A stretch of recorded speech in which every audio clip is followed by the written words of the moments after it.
FX welcomes you to the following presentation of the XFL.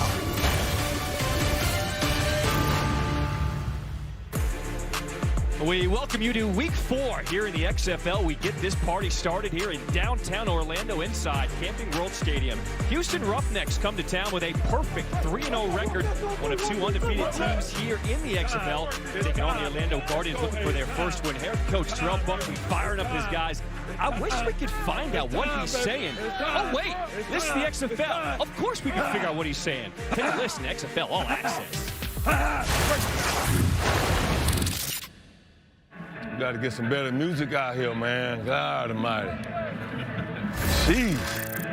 I'm about to bring my phone out here. Hey, Six. It's time, baby, right? Yes, take over. Take over. Get rid of it. Great feet. Oh, man, it's time to come to somebody else's house, lock the gate, and handle what we do, bro. Do what we do, bro. Make that play, go to the next play. If we don't make a play, go to the next play, right? Yes, sir. All right. Let's go out there and win another one, all right? Let's go. Let's go. Let's go win another one. Here we go. What's up, everybody? Welcome inside the booth alongside my partner. He's Tom Luganville. I'm John Schriffen. Harry Douglas, Stormy Bonantoni will join us momentarily. What do you got on your phone? Any good music? Not as good as he's wanting. I can tell you that right now. Maybe not the same genre. This is going to be a fun one. We got a rematch of Week 1. That's what Houston kind of took it to Orlando. But if you're a bettor and you think this is easy money at -9 for Houston, you might want to think again because Orlando has made a ton of changes on both offense and defense. We will get into that because it's going to be a game. The big story, though, for everyone in the XFL, this Houston offense, how do you slow them down? That's a great question. Nobody's been able to do it for 3 weeks straight. And why? Because they're the fastest offense in the league. They've been the most efficient, and they've created the most explosive plays. You take a look at that stat line there at the bottom of your screen. This is a team that pushes the ball downfield. Their guys get open and they make the play. Their guys are contested and they make the play. And what makes them so difficult to defend is it's impossible to rush the quarterback because they get the ball out of their hands so quickly, John.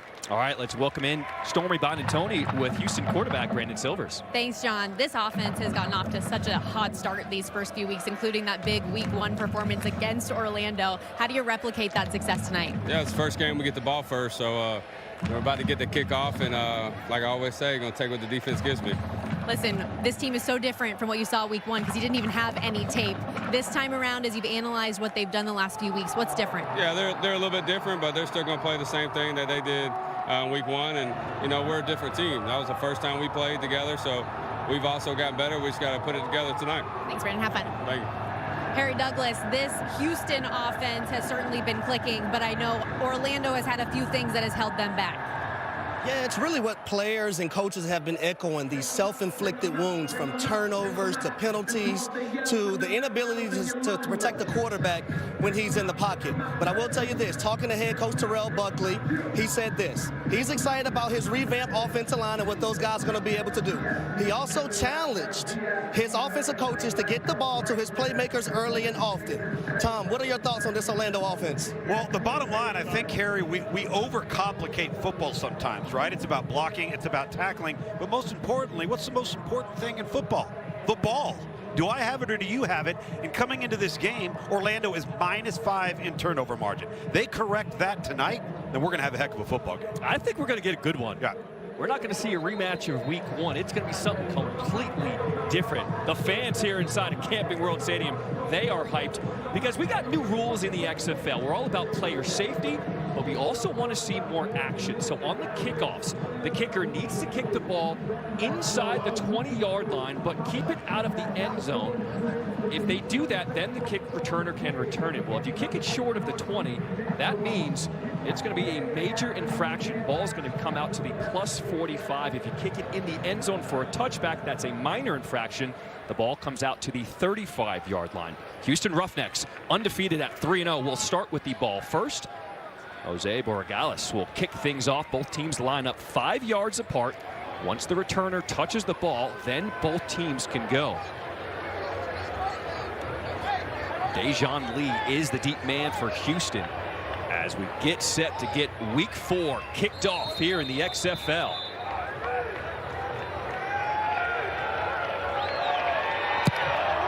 Borregales boots things away. It is inside the 20. It is returnable. So here goes Lee. Both teams are off. Lee trying to find a seam over the left side, still on his feet, trying to make his way just short of midfield. A good return brought down by Scales, a return of 40 as this red-hot Houston offense comes out, led by Brandon Silvers. Well, and you heard him say it best. Let's just take what the offense gives us. Run it, may check light. Let's go, let's go. Hey, 3 up right, lock. Red, that's 3 on 1, right? Yeah. Silvers is the 28-year-old quarterback out of Troy. Go. Working out of the shotgun to start. Swing pass to his running back. That is Bryson Aline. Gain of 4. Patriot. Patriot.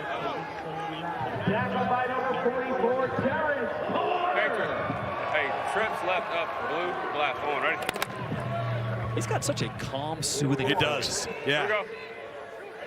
Very confident, knows what he wants, knows what he's seeing, is able to communicate it to the rest of the football team. Silvers looking left. He will complete it. That's a Cedric Bird. Bird is brought down after he gets a first down. Move the chains. There's offensive coordinator A.J. Smith. Trips right up, red juke. Trips right up, red juke. Trips right up, red juke. Hey, trips right up, red juke on, ready? Still in Patriot. Here we go. No, earlier I talked about how difficult it is to put pressure on the quarterback because he gets the ball out so quickly. You see how quick that ball comes out of Brandon Silver's hand. Zone to the field. First and 10 from the 41. Strong throw across the field. That's Deontay Burnett with his first catch of the game. Trips left up. Trips left up. Larry Quick 1. Trips left up. Larry Quick 1. Something Brandon Silvers does so well. He distributes the ball, gets all of his receivers involved early. Up, Larry, quick 1 on 1, ready? Well, he does, and here, look at 19 seconds. Let's see it. Let's see it. A.J. Smith talking him through the play. Run it.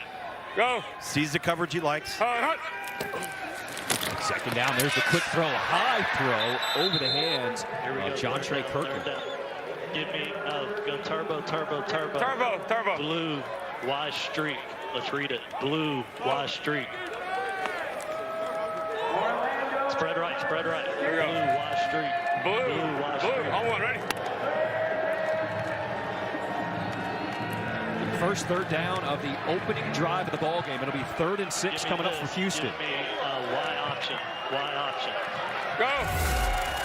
Going to be an option route into the slot to either side here. Silvers right there. finds right on money into the slot. That's Cedric Bird with his second catch. Enough for a first down. Hawaii. Trips left up. Red divide F option. Trips left up. There you go. I got you. Divide F option. Trips left up. Red divide option on 1, ready? A divide is going to be the motion. You're going to see motion with the formation. F is going to be the target here running an option route, which you just saw them complete on the previous play.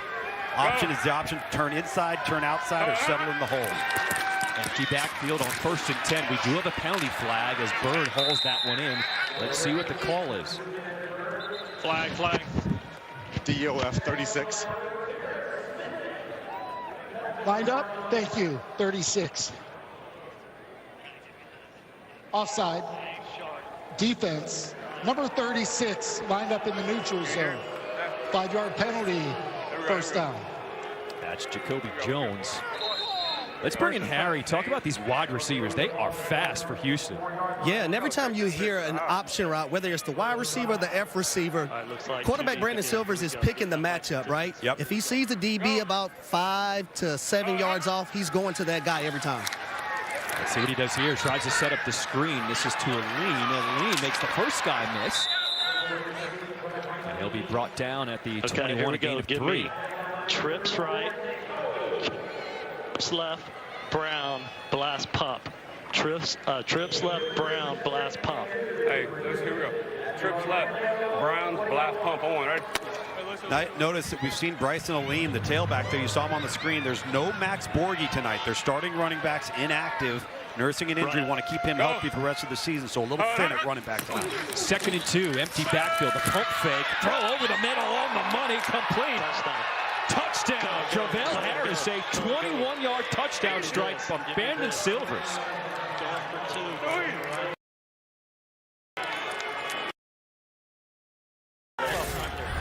Trips left, Brown. Once again, Brandon Silver's doing a nice job with the little shoulder nod on the pump. Second window on the slant route. And it's really more of a skinny post. Really good anticipation. Here's Cole McDonald, the backup quarterback. Comes in as part of the run game. We don't get extra points here in the XFL. You got to go for 1, 2, or 3. They're going for 2. McDonald, his throw, completes it to Kirkland. But he does not get in. 2-point conversion is no good. 7 plays, 52 yards, all passes. An opening drive touchdown from the Houston Roughnecks. Again, tremendous efficiency, accuracy, and timing. The ball gets out at Houston, and it gets out with explosive plays. Let's see if Orlando can answer in front of their home crowd here in the first quarter. The new XFL has arrived. And it is here to stay. 1, 2, 3. We're making it about her and him and them and you. It's a chance for everyone to be a part of something bigger. Something that just might be more than football. Come experience the XFL. Don't wait. Get your single game tickets now at xfl.com/tickets. The XFL is brought to you by Progressive, the right call to protect your home and car. We are here in Camping World Stadium. It was built back in 1930. It was originally Orlando Stadium, renovated back in 2014. Hosted so many incredible events over the years. The 1994 World Cup. Yeah, my favorite. WrestleMania 33 in 2017. These fans are awesome here in the XFL. Let's bring in Stormy Bonantoni, our resident betting expert. All right, so the line closed at -9 for Houston, over under at 38. Talk me through that. Yeah, well, I mean, this Houston team has gotten off to such a hot start, like we referenced earlier, and obviously on the board for their opening drive. A bet that I thought was actually pretty interesting coming into this game was the first half total was set at 18.5, and first half overs have come through with Houston every single game to this point. They're 3-0, averaging 27 combined first half points per game. The game totals, however, for Houston are actually 2-1 to the under, with defenses on both sides kind of making adjustments and stiffening up. It'll be interesting to see if they can stay on that trajectory here in this half, because Orlando has actually gotten points on their opening drive each game of this season, guys. Yeah, Orlando and Houston, the only 2 XFL teams who have scored on their opening drives of every game. Paxton Lynch leading the Guardians out for their opening drive here. Here's Lynch looking to throw. He has a man over the middle. That's Cody Latimer. A gain of 21 to his dependable tight end. Well, you take a look at some of these numbers right here for the Guardians, and it's been remarkable. Hey, but it's been right, slant right. On one, ready? It's been after the opening series that they've just hit a snag, and they've turned the ball over and haven't been able to sustain drives. 180! What's that? Jermaine Martin, the running back, gets his first touch. And he moves the pile. A good gain on first down, picks up 6 yards. 11 Bulldog, B50, flip it, B50, no, flip it. 50? 50? Here we go, flip it. Twins left slice, X slant, H bubble, on one, ready? Twins left. Slice. So they're gonna flip it, bring it, the formation over to the wide side of the field here. Sit down. They've tagged the 2 receivers. 180! What's that? Screen passer setting up to Dedrick Thomas. That is a live ball. William Likely will run that in for the touchdown. William Hill's backward pass. Ruling on the field is a backward pass. It's a backward pass, recovered by the defense and advanced for a touchdown. Recovery is clean, clearly backward, live ball. He's in the end zone. Again, the cart's the best shot. For 2? Try for 2. Released at the 36, touched at the 35.5, backward pass. Score is clear.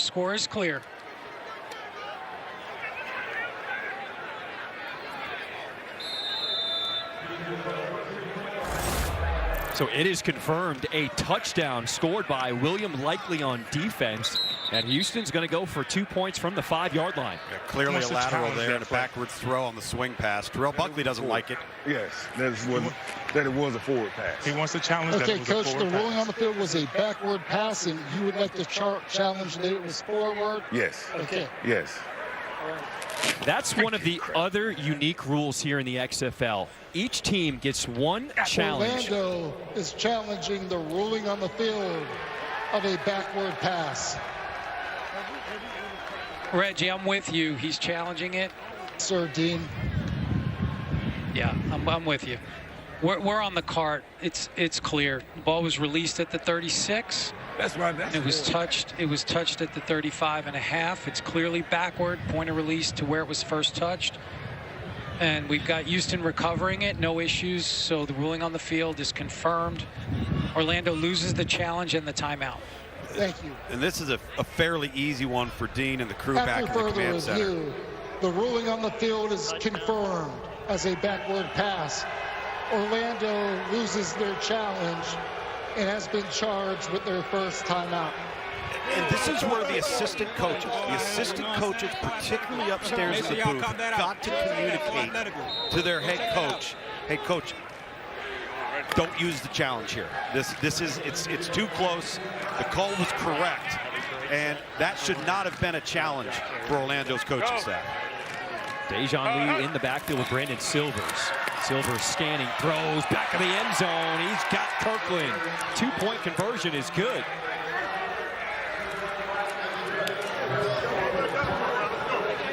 So Houston with an early 14-0 lead off the fumble. Recovered for the scoop and score. All right, and take a look. Here's this where, now look where the ball ends up going. Over in here and where it catches, and as Dean mentioned, right there at about the 35.5-yard line. That's a clear backwards pass. It's a good call by the officials on the field and from Dean Blandino. Y'all killing us, man. Y'all freaking killing us. Freaking killing us.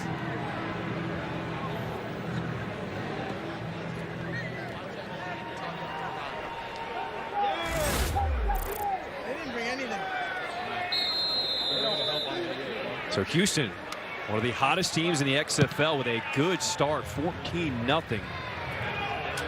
Justin Rogers trying to get something started for the Guardians. He'll be stopped shy of the 30. Let's go, Dean. A gain of 21 on the return. So Paxton Lynch in the offense will come back out. Well, we've referenced they're now -6 turnover mark. Turnover on the first series offensively. Here we go. Huddle back here. And I think this team's got to line up and run the football. That is one of the strengths of this offense. Lead draw right. Double right motion, lead draw right. On one right. I'm in the gun. Here we go. Tonight. Logan Carter, the tight end, in motion. Handoff goes to Martin, and Houston was ready. This is the approach. 11. B49. This is the approach right now for Here we Orlando. go. Tank right, gone right. 7H Draxter on one ready. You saw the draw. You saw the swing pass attempt. They're trying to neutralize that speed off the edge from the defensive front of Houston, who leads the league in sacks and tackles for loss. 180. Second and 9. Lynch, good protection, decides to step up himself. Oh, you hear that hitting, and here comes the penalty flag.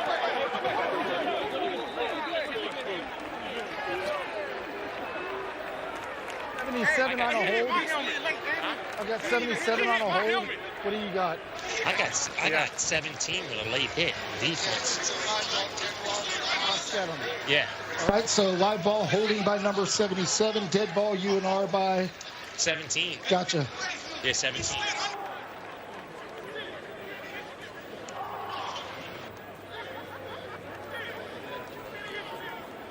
Who was the right tackle? 72. That's you with the hold. There are fouls by both teams. Holding. Offense, number 77. After the play, personal foul. Defense, number 17. Those fouls offset. Repeat, second down. So the Orlando hold is on the left guard, Abdul Beecham. And after the play, Houston Roughnecks, DeAndre Johnson. Empty right, gone right. See Paxton Lynch give himself up, and you make contact to a quarterback that gives himself up. He's now a defensive player. 180. So we do it again on 2nd and 9. Lynch throw is complete, but we have another penalty flag. That's Cody Latimer with the catch. Let's see what the call is. 72, illegal formation 72. Illegal formation. Offense. Not enough men on the line of scrimmage. 5-yard penalty. Second down.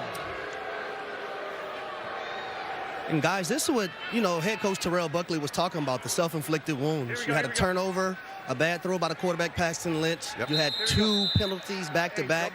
These are the type of things that have been holding this offense up within the first 3 games and now in the 4th game so far. Harry, how do you correct this on the fly here now, week 4? Freaking believe.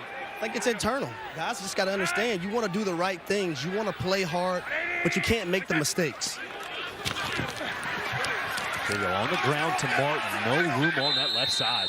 Well, the right side, that was 72 TJ Stormont, who just came in this past Monday in a trade with DC. So he's brand new to the offense. Now, I happen to think that call was a bit ticky-tack. I understand they're saying he's off the ball, but his left leg was in line with the right leg of the offensive guard. He can't slam a guy. So now things are starting to get chippy out here. Frustration starting to build for Orlando. Another penalty flag. And again, on Abdul Beecham. Off the pile, but I think that's a retaliatory act. No. 77 also slammed a guy here at the end of the play. Okay. So we're going to go 77 we have and two fouls. But we have 2 fouls on the offense here. Right. Those So they combine. We can only do 1. Right. No, only 1 they combine. Right. What was your number? 59. 59 and 77. After the play, there were 2 fouls by the offense. Personal foul, unnecessary roughness. Offense, number 77 is declined. Personal foul, unnecessary roughness. Huddle. Offense, number 59 will be enforced half the distance to the goal. Second down. Correction, 3rd down. So the first one that was declined was on Abdul Beecham again. Then they did get the penalty on the center, Xavier Furcron. That is penalties on 3 straight plays for Orlando. Drag, H screen right, on 1, ready? Poise and composure. I mean, that's what it's all about, and this team has not been able to show any consistency in terms of performance of poise and composure. An 11-yard penalty. It'll be 3rd and a mile for Paxton Lynch. Has got a defender at his feet trying to set up the screen. It's Darrington. Devin Darrington did not have any room to run. Picks up 5, and Houston defense will force a punt.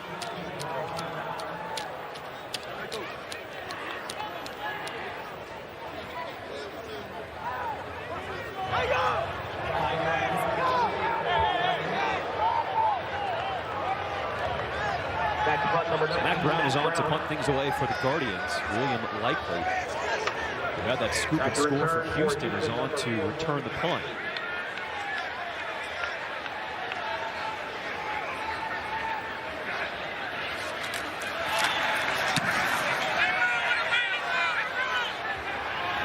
Fielded out to 40. Likely trying to get to that left side, can't get there, and we do have another penalty flag.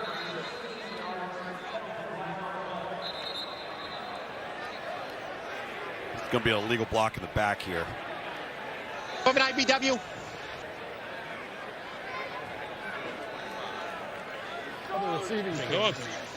All right, your flag's in a good spot. 25, IBW. During the return, illegal block in the back. Receiving team, number 25. 10-yard penalty, 1st down. All right, let's send it down to Harry. I'm here with head coach Terrell Buckley. Coach, your offense got a slow start. What's your message moving forward for these guys? Let's just keep grinding, keep grinding. It ain't over. It's still first quarter. We got to make our plays. We got to stop shooting ourselves in the foot. Thanks, Coach. He's right. He's very fortunate to get that penalty right there to negate what would have been fantastic field position to start this drive for Houston. Give this defense a little bit of a breather. The defense has got to come up with a play. They've got to start creating some turnovers. Yeah, we got another flag. Hey, Snap imminent. Gotcha. Imminent. 12 men on defense. 5-yard penalty. It's first down. Tom, any guess why we're seeing so many penalties against Orlando? Well, and they're penalties that are foolish penalties. Personal fouls, unnecessary roughness. Triple match. Infractions of substitution. And that's off of a change of possession. That's inexcusable. So 1st and 5 to start the drive for the Roughnecks. Pocket closes, and Silvers is sacked. Tigre Scales.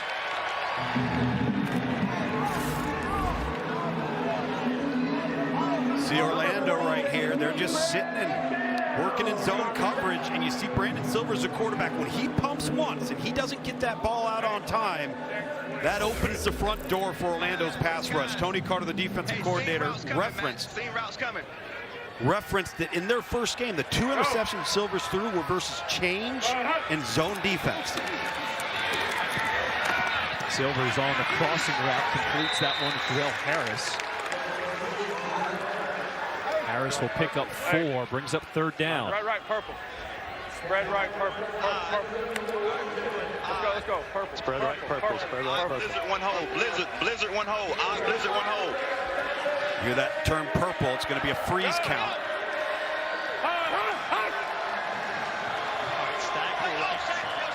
Crowd here at Camping World Stadium trying to get behind their Orlando Guardians. On 3rd and 8, they're calling for the stop. Switch.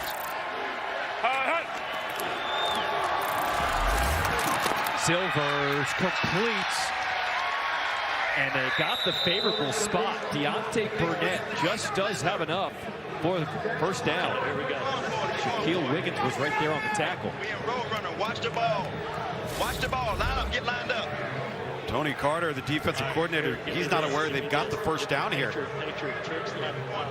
Trips left up. Larry quick 1. Trips left up. Larry quick 1. Triple match check. Trips left up. Larry quick 1. Hey, alert the shots. 11 seconds. Here we go. Play it. Match. Double team middle guy right there. Oh, one hole. Empty backfield. There's the screen. They set it up for Kirkland. And Kirkland will pick up 7 on first down. Go turbo. Red F block Mike Leach. Red F block Mike Leach. Triple match check. This should work. Here we go. Shaq, get in. F block. Mike Leach. On one, ready?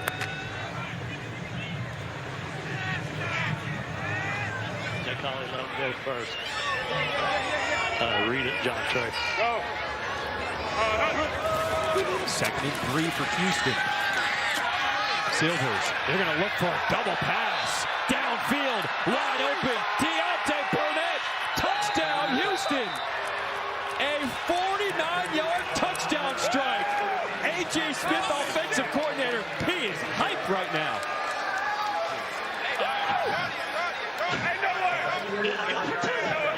Yes, left sideline, high side. They're going for 1, 2, or 3. Going for 2 here, and we're going to get back to what is a unique rule in the XFL, the double forward pass. We just saw Houston execute it perfectly.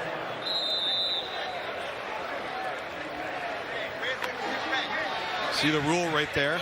2 forward passes allowed per play if the ball does not cross the line of scrimmage. We'll show you how they did that, how they executed that to ensure that it didn't. They're going to go for 2 from the 5. 4 wide receivers set. They throw incomplete, looking for Burnett. Good coverage there. 2-point conversion, no good. What a start for Houston, up 20-0 here in this first quarter. Fantastic start. an outstanding, once again, execution and utilizing the unique rules in the XFL as Houston up now 20-0. Terrell Buckley not a happy man on the Orlando sideline. The Guardians got to find some answers.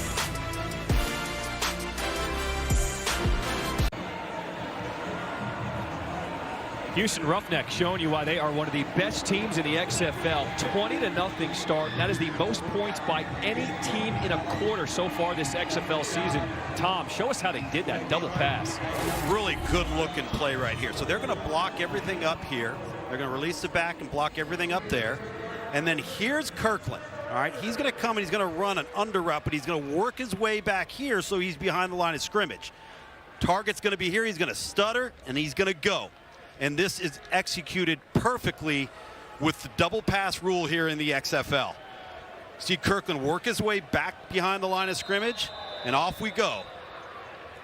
Really well executed. We talked about explosive plays for Houston. Leading the league in plays of 20-plus and 40-plus yards. That's another.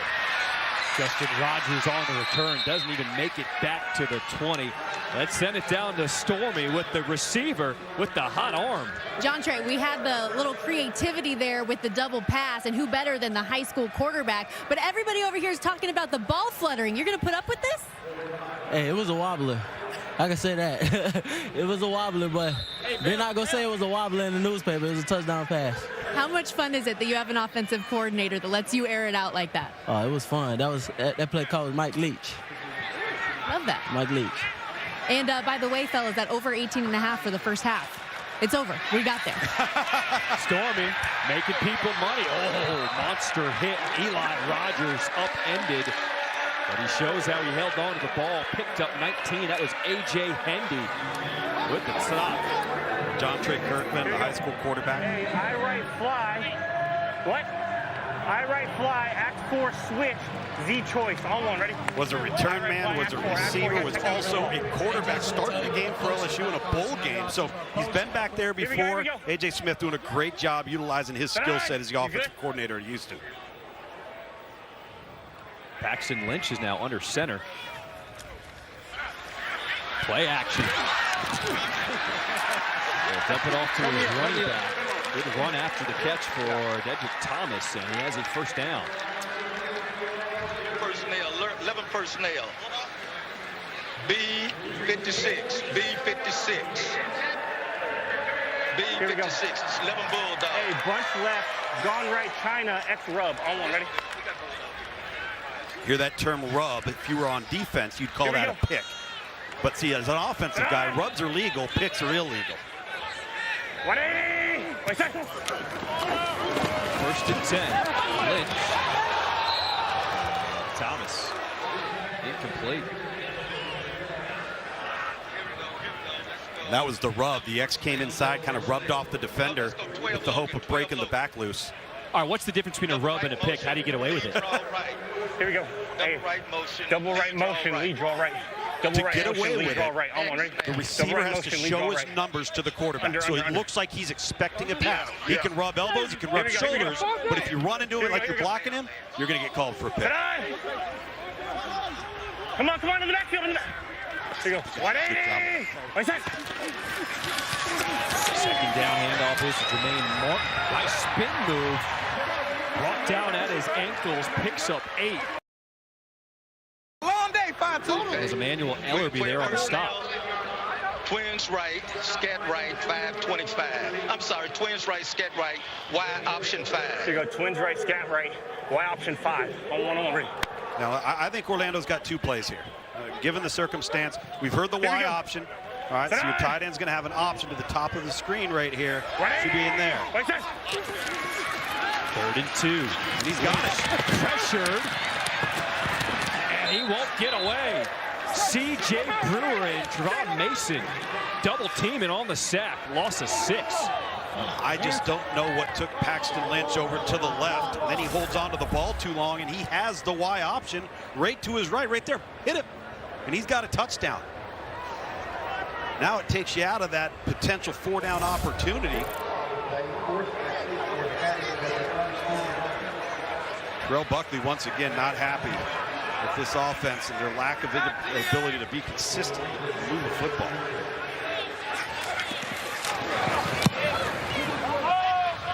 Mac Brown punts it away to William Likely, and he will call for a fair catch.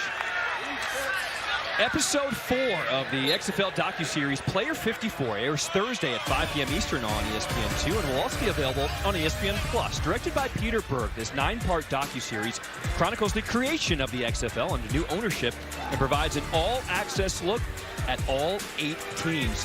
And we have one of the 3 owners in the house, Danny Garcia, chairwoman and owner along with Dwayne Johnson and Jerry Cardinale.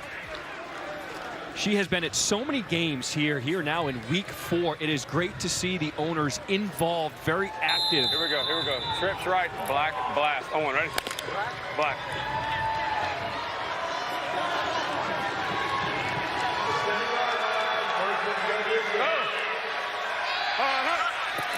Houston gets the ball back on first down. Completes that one to Bird. Ducks under 1 tackle and is brought down. A lot of work, but no gain. All right, give me this. Tight. Blue F swing, X Nebraska, H shift. Tight. Blue F swing, X Nebraska, H shift. H shift, Travell, H shift. Scoot it just a little bit, John Trey. Cover 2, watch for the backside center cut. It looks like it's going to rotate. 9 seconds. Go! Little nugget there for Brandon Silverlake. That's to Lee. And Lee is brought down again for no gain. That might be the last play here in this first quarter. They're just sitting right there. Yeah, they just This is the end of the first quarter. What a quarter for Houston. A 20-0 lead here in beautiful downtown Orlando. Can the Guardians come back? Start of the second quarter after this. We got some Roughneck fans here in Orlando. They are loving it right now. 20-0. You get ready for the start of the second quarter. It is time for everyone's favorite segment, Stormy's Sportsbook. And if you listened to Stormy earlier, she won you some cash. Stormy, what do you got for us now? Well, listen, John, there is a saying in the betting community that good teams win, great teams cover. And the Houston Roughnecks have been a great team. And it all started week 1 when they were a 3.5-point favorite against this Orlando squad. Oddsmakers had no idea how good they'd be. That 21-point win, still the largest margin of victory of any game this season. Week 2 favored by 4.5. They beat Arlington 23-14. And then this past weekend handled business again for San Antonio. Needed to win by 5. They got 9. Flying high into tonight, just like John Trey Kirkland in that touchdown celebration. Roughnecks 3-0 straight up and against the spread. They're cashing tickets left and right. Average margin of victory 13. And they are well on their way here. Minus 24.5 on the live line, you guys. There we go, Stormy. Money. Let's go. 3rd and 10 for Brandon Silvers, and we have a penalty flag. Dumps it down to Lee. He was short of the first down. Let's see what the call is. Spot Marcus. 79. Gotcha.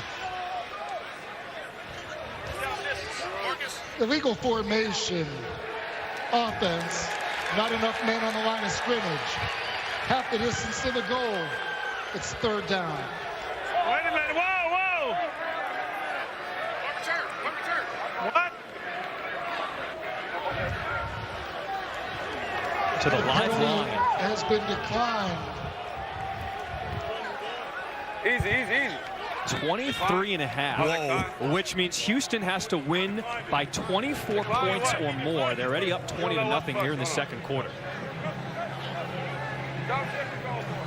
You know, we talked to A.J. Smith this week about Houston's success, offensive coordinator for the Roughnecks. And he said one of the biggest reasons we drafted guys that had already played under my system. So we kind of had a head start going into week 1. The illegal formation by the offense has been declined.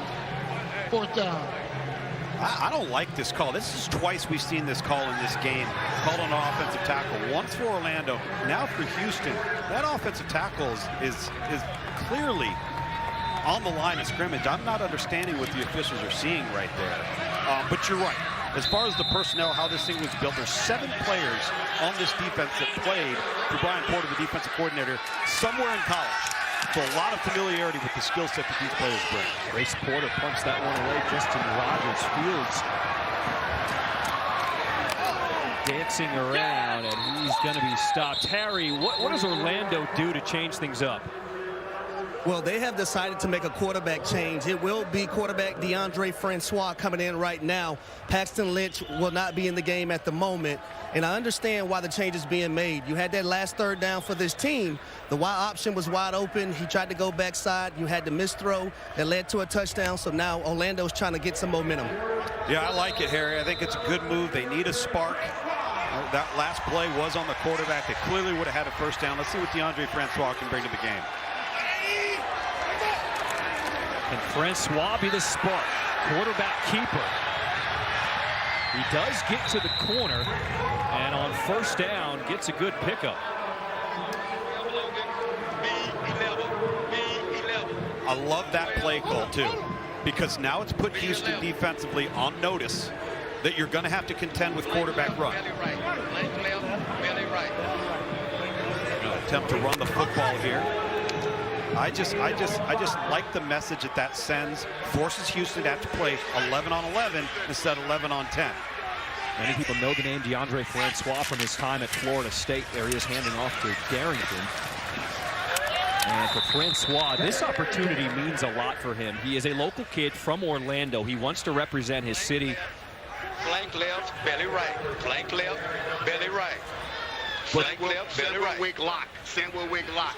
This is also an opportunity for Francois to show people how much he's matured. Got to be on him. It's third and 1. Remember, he was the quarterback of that Florida State team. Got hurt in the game in the opener against Alabama in a top 10 matchup. Things just never recovered from that point on for him. 3rd and 1. Darrington has the first down. Good. Let's go. 12 Logan. B57. B57. First 3 drives for Orlando didn't do anything. That was Paxton Lynch, so now they've made the change to Francois. You're hearing some of these numbers from Robert Ford. B57, C56. Those are actual numbers and letters that are on the wristband that he's looking down at. Then he'll call it, and the rest of the offense can see it as well. Francois escapes from the pocket, still looking downfield, throwing it away, out of bounds. Tough when you're flushed, excuse me, John, when you're flushed to the left. 11 personnel. And the half-field read is all to the right. B4, 4, double right, belly left. Double right, belly left. G Bio. Every time I look at Orlando breaking huddle, it seems like a personnel miscommunication. Guys trying to figure out who's supposed to be on, who's supposed to be off. Yeah, you just can't have that. It just takes away from the efficiency and momentum. We should have a run here. Darrington right up the gut, picks up 1. It's Trent Harris, the linebacker, on the stop. 11, 12 speed, 12 speed. Trent Harris, one of the stars of this team. B62. Defensively, 4.5 sacks on the season, 6 tackles for loss coming into the game. Dime, double mug, read 1. Dime, double mug, read 1. 1 pill. Tell them the pill. Double mug. You see the linebackers call that mugging up into the gaps there, and then they're going to back away here and go into cover 1 defensively for Houston. 3rd and 9 for Orlando. Pressure backside. What a throw by Francois. Cody Latimer, the tight end, reels it in. Picks up 19. He's made his hay across the middle of the field on the seam route. This is a fantastic throw. This is one of those throws that has to be made between 17 and 22 yards. Fits in a window between the linebacker and safety level. Now you got something cooking. Sean Davis on the coverage, number 23 there from Houston. Cody Latimer is a former NFL wide receiver. He's now at tight end, and he is a matchup nightmare for defenses. On 1st and 10. Darrington didn't have much. Still got positive yardage, picked up 3. I'm listening to you. Raleigh Tejada on the stop. Okay. Here we go, 11 personnel, 11 personnel. G-back, wrap 1. Yep, G-back, wrap 1. Right, 370, yep, shoot. Alert QB run. 11 G-back, wrap 1. personnel. Second and 8 for the Guardians. 11 personnel. It's one back, one tight end. You hear Coach Robert Ford there. Ellerby, we got a fucking play.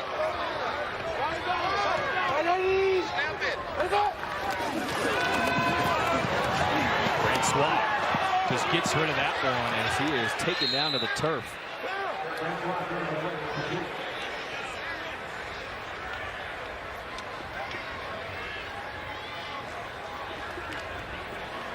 Robert Ford, offensive coordinator. Brian Stewart, defensive coordinator. 11 Bulldog, 11 Bulldog.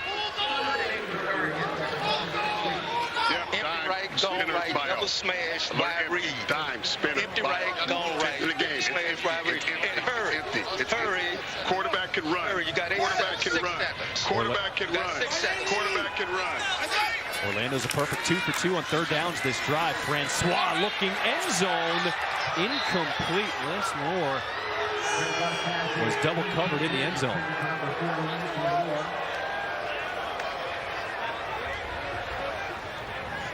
Well, the positive here with this drive is just coming away with an opportunity to get some points, all right? Have something good happen. Get your defense a little bit of rest and come up with a way to get the ball back defensively and get another drive going on offense. Clearly a spark with DeAndre Francois, just not ending in a touchdown. Jose Borregales, 1 for 3 on field goals so far this season. This will be 33. And he got it. Orlando is on the board here in the second quarter. They trail by 17. Downtown Orlando, it is nighttime. Week 4 here in the XFL. Houston's on top. So Orlando makes a change at quarterback, and on his first drive, DeAndre Francois, they come away with 3 points. But 3 points, John's not going to be enough if you're going to come back against the Roughnecks. We talked about this pass offense coming into the game, leading the league in explosives of 20 and 40-plus yards. They've got 1 of each already tonight. Here was the utilization of the double forward pass rule, which was supremely executed. Now, this is an offense, as we mentioned, they're the fastest team in the league at the skill positions. All right, Brandon Silvers has been very efficient and very accurate, and again, difficult to rush him and get pressure on them because they do such a good job of getting the ball out of their hand. Lee will field as both teams can release, and Lee across the 30 as the Houston offense will come back out on the field up by 17 points here in the second quarter.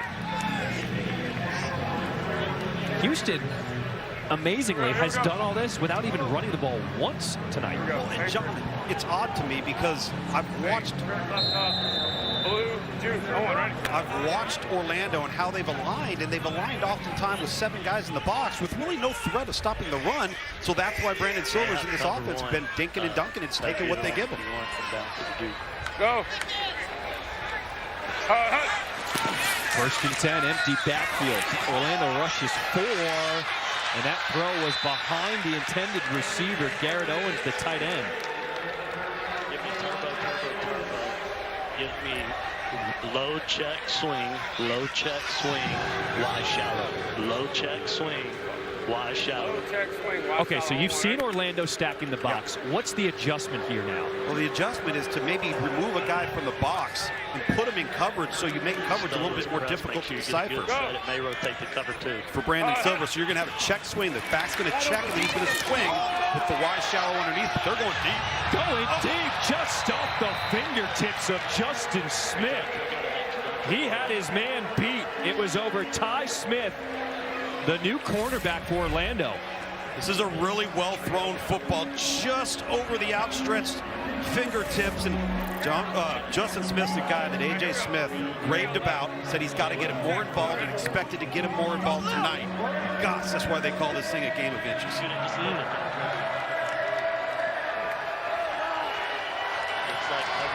So Houston just misses a big play. It brings up 3rd and 10.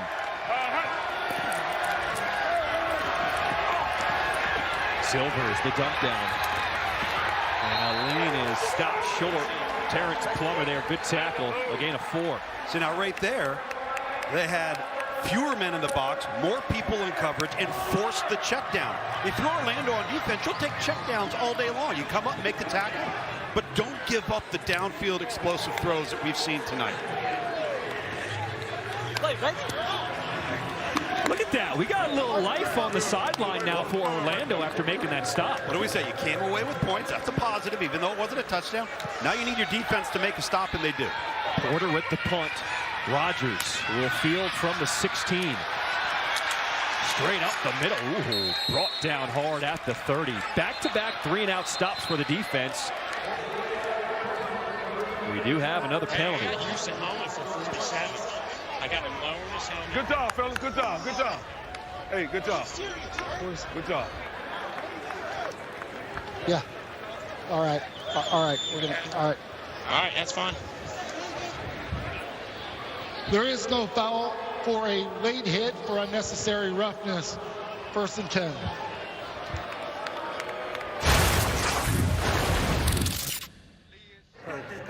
I'm freaking about to take over in a freaking minute and call what I need to. Y'all freaking talking about 6, and we got freaking no points. Yes, we just missed 2 touchdowns just then, Cole.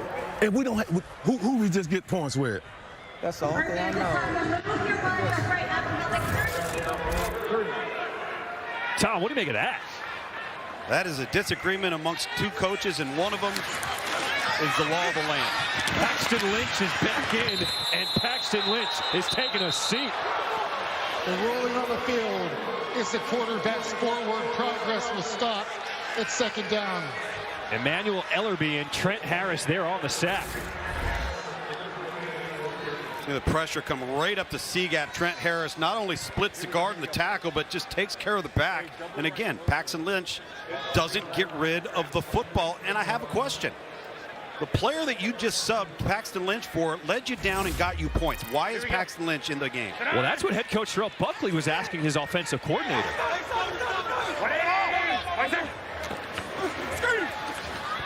Lynch got to get rid of it, and he just throws it into the turf, but we do have a penalty.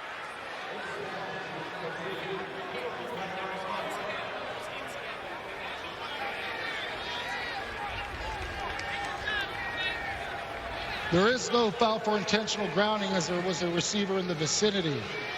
Illegal motion. Offense. 2 players moving without being set.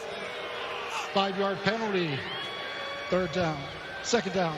Hey, he's over here maybe wanting to decline it, possibly. Harry, make this Orlando offense make sense for me. Well, right now for me it doesn't, because DeAndre Francois came in and you went down and got points. But I will say this, when meeting with Robert Ford, the offensive coordinator, one of the things that he mentioned about Paxton Lynch is that he wants him to get rid of the football quicker. Got to get rid of the football sooner, especially going against a defensive front like Houston. All right, Harry, it brings up a long 3rd and 9 after the penalty was declined. That is Darrington, producing 3rd and 19. Darrington will be stopped short. Devontae Beckett there with the tackle. Surprised we didn't see DeAndre Francois? I'm stunned. I mean, I don't understand what the line of thinking is there, especially when it comes to the getting the ball out of your hand part. At least DeAndre Francois did that. He minimized negative plays as a result and actually moved the football down the field.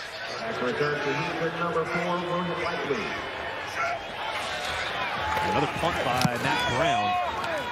Likely will have to backpedal. A good punt from Orlando. Likely spun around, and he'll be stopped short of the 20.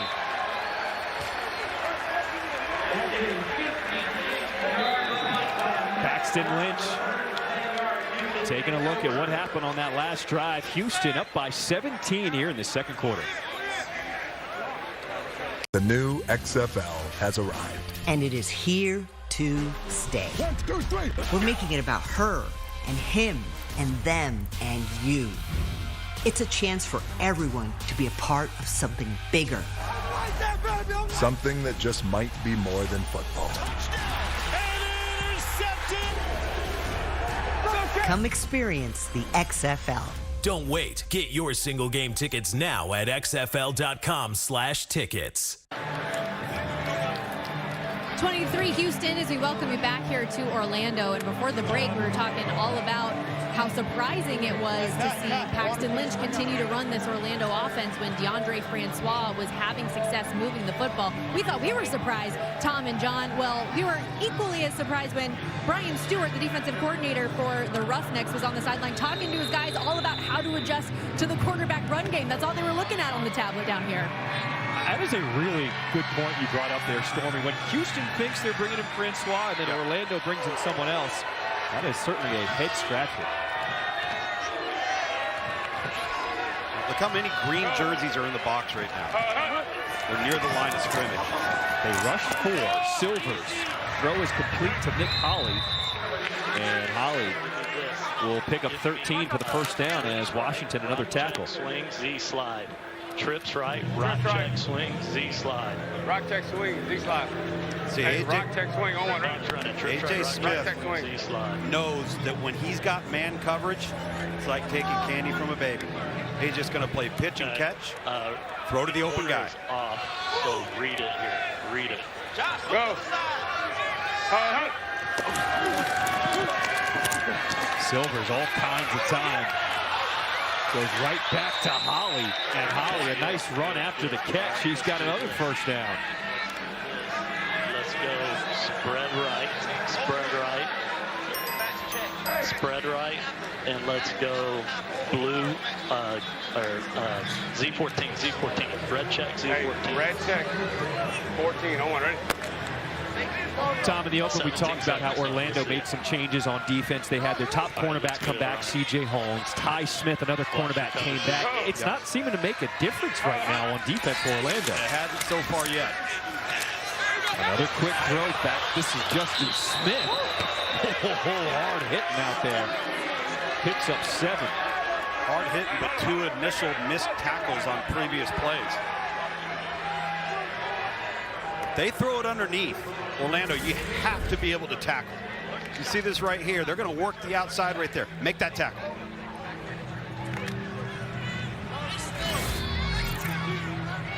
Ty Smith, one of the new corners that you referenced, John. They told us they were really high on, but he's been banged up and he hasn't been able to play. Excuse me, that's C.J. Holmes has been banged up. Ty Smith was newly acquired. Look to the left. Look to the left. Go. The first run play of the game for Houston, Dejon Lee. And Orlando was ready. Harry, you played with Ty Smith, isn't that right? Yeah, me and Ty Smith were teammates with the Tennessee Titans. He's a corner that's long, rangy, probably better in press coverage because he has those long arms, can be physical with the wide receiver. So looking forward the rest of this game and seeing what he's able to do out here. Hey, Harry, are you a little bit surprised that they're playing as much man-to-man coverage and giving Houston these easy reads like you've seen so far?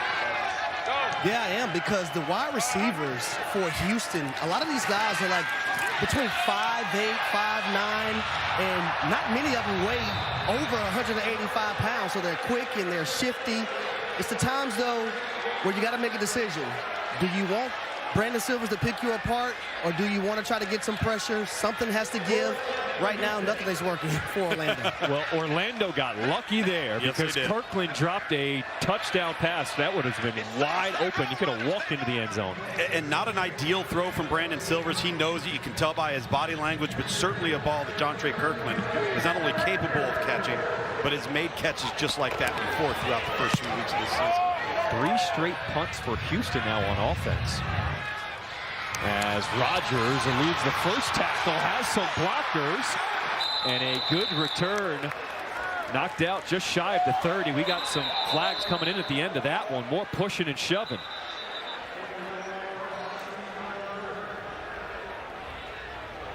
How many flags have we seen today? Way too many. 29.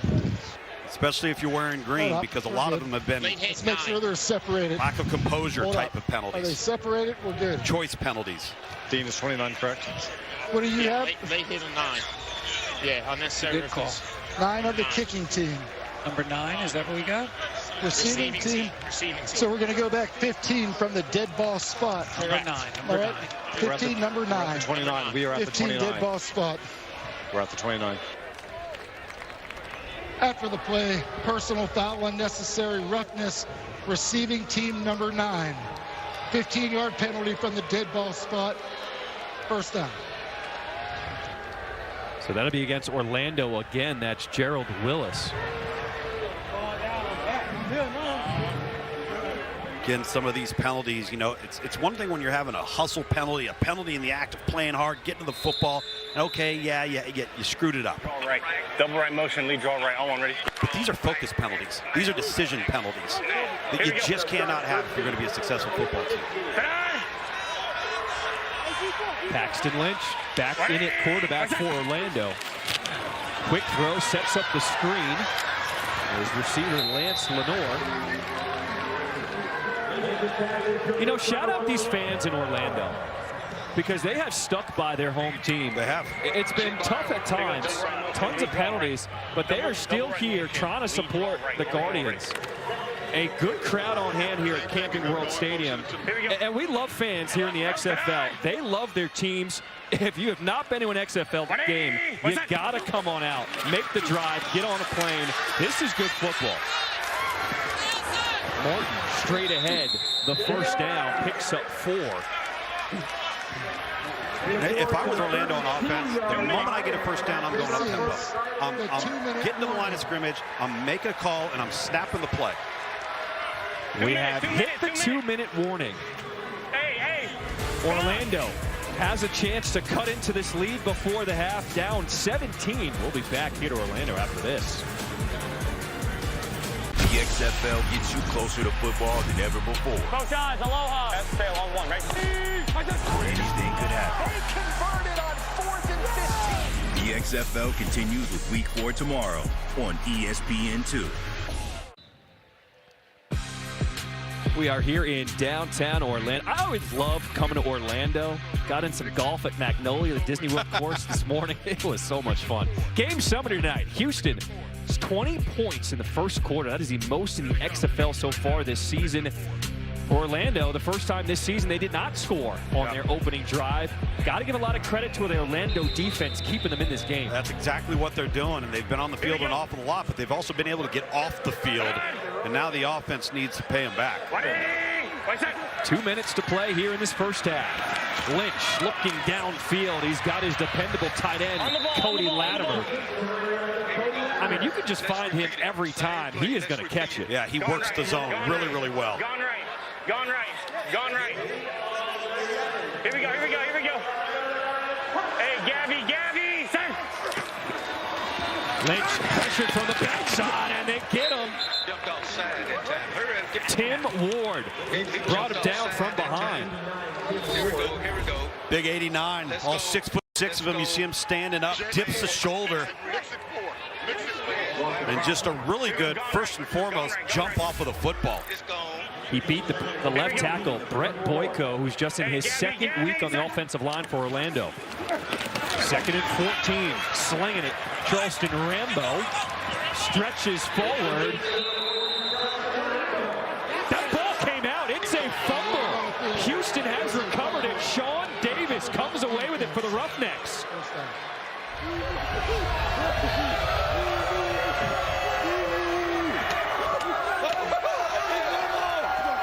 And here's the thing, Orlando does not have a challenge available. They used it already in that first quarter. See where this ball comes out. It looks like Rambo's knees are on top of the Houston Roughnecks defender. A good call, Marcus. Yep, that ball is clearly out. Sean Davis forced the fumble, and he recovered the fumble. Nice job. Had he not recovered it, Corey Vincent, his partner there, number 0, could have picked it up and ran into the end zone with it. So the best start of the night for Houston on offense. Silvers looking for a deep shot, and he's got him! John Trey Kirkland, a 42-yard touchdown strike.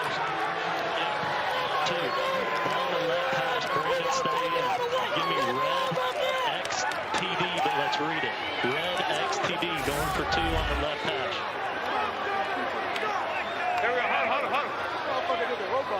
Initially, it looks like Brandon Silvers wants to throw the seam down the middle, but the safety stays on the hash. That's all arm strength to John Trey Kirkland. That was against C.J. Holmes, their best cornerback, who was playing his first game for Orlando on defense. For Houston, that is their second touchdown pass of 40 or more yards tonight. They're going for 2 from the 5-yard line. Yeah, the fade route likely to the bottom of your screen right here to Kirkland.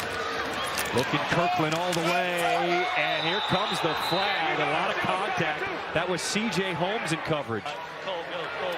I like the adjustment, though. It's going to be a fade. They switch it to a back shoulder throw, draw the penalty. Now it sounds like ICT number 1. ICT number 1. They're going to get closer to the line of scrimmage, still be for 2. They're going to bring Nicole McDonald, I believe, here. Maybe get some quarterback run. Illegal contact. Number 1. Half the distance. Repeat the try. 2.5. Wait, that was I don't know if they call it like holding, legal contact, balls in the air. So the ball we spotted from the 2.5-yard line. The key is that it is still a 2-point conversion.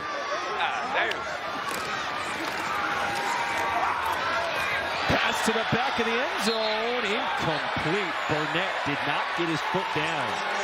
They're rolling on the field. The pass was incomplete. The try is unsuccessful. Take a look at this. So it looks like he's going to block, then slips inside. Really impressive. Ooh, I don't know. What we can't see. There's the foot. There's the foot. There's the second foot. Did he maintain possession of the ball through the catch?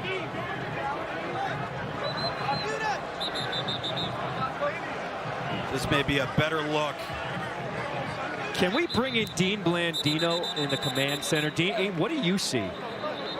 Yeah, so we were looking at the feet, but also the receivers going to the ground, and we had a great look. The near handheld showed the ball came loose when the receiver hit the ground, so he didn't complete the process of the catch. It's a good call for incomplete. All right, Dean, appreciate that. Thank you so much. On top of it. I love having Dean on the broadcast. He just clears everything up right away. And he's got all the great angles, can take a look at it from a variety of aspects. I still am a little bit confused why, and I know they want to give the illusion that they could run the football with the quarterback, with Cole McDonald, but every time they've brought him in the game tonight, he's thrown the football, which is exactly what their starter's done so well. So the ball did not make it past the 20 through in the air. That's going to be a major infraction. The ball is going to come out to the plus 45-yard line.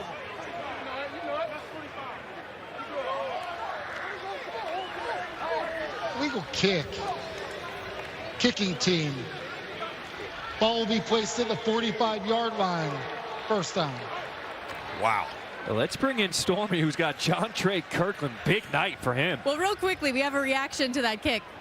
Oh, it's terrible. Coach Mack about to get on his tail, I swear. He probably down there fussing right now. I know how frustrated you were with yourself after that last drive. How'd you make up for it there? Well, me and Brandon connected on the last one just now. But shoot, he just told me it was still short, so I'm going massage is on when we're going up to halftime. I wanted to let you know you've made history. First player in the XFL to throw for a touchdown and catch one in the same game.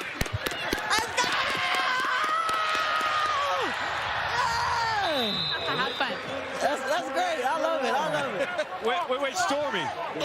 We got to follow up. Yes, can we ask him about that robot celebration? Where did that come from? Oh, yes. Okay. So last time you scored a touchdown, we know you had you were flying and then you were swimming to surfing. Today it's the robot. What was the inspiration? Oh, my Uncle Reggie. Back at home. Shout out Uncle Reggie. I did it. Orlando's got an answer. Jalen Smith, a 31-yard touchdown strike from Paxton Lynch.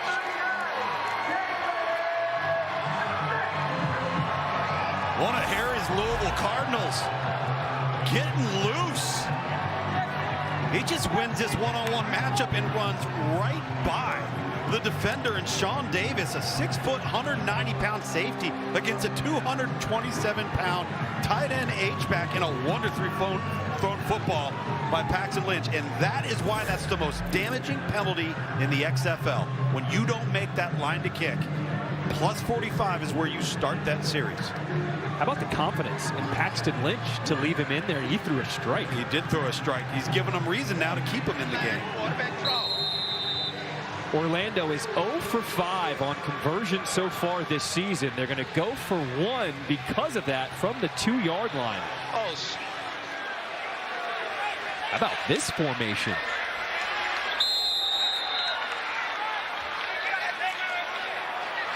Terrell Buckley calls timeout here. They've got to get this right. Calls their second timeout of the half. Let's go Gator. 30 seconds. So Orlando has not converted a try. You like this going for 1? Yes, I like it going for 1. It gives them more run-pass options and not so one-dimensional. And let's not forget, coming out of the locker room, they get the ball first. So you've got to have something positive happen, get to the double digits and 10 points, and then come out of the locker room with some confidence and some energy with the ball first and drive it down and score a touchdown. And I think that's smart on Terrell Buckley right there to take that timeout, rethink it, and say, let's make sure we've got some options here that give us the best chance to convert this point after. We've seen 2 touchdowns in the last 29 seconds. So Francois is now in at quarterback, going for the 1-point conversion from the 2-yard line. Big quarterback draw right here. Francois looking to throw, pressured in his face. That is complete. Charleston Rambo held on. The 1-point conversion is good. Harry. I'm right here with the touchdown maker, Jalen Smith. Louisville, baby, Louisville product. Let everybody know what happened on that play. Yes, sir. So, I mean, there was man coverage across the board. We've been getting a lot of man coverage today. And, you know, we called a man beater. You know, Coach called a play that we knew it was going to be a play that would win. And I just did the rest. Well, little do people know, you used to be a wide receiver. Now you're a tight end. Deceptive speed? You can say that. They always told me I had sneaky speed, even at receiver. So, Pax threw me a great ball. We made a great connection. And I'm going to try to do that a little bit more in the second half. Thank you, my man. Go U of L. Yes, sir. Go Cards. You're shameless, Harry. You're shameless. That tight end duo of Cody Latimer and Jalen Smith, they could be a problem. When they're flexed out, they're detached from the line of scrimmage, and you get a safety or a linebacker matched up against them, it's a mismatch. I mean, they've got to continue to take advantage of those 2 guys out of the slot.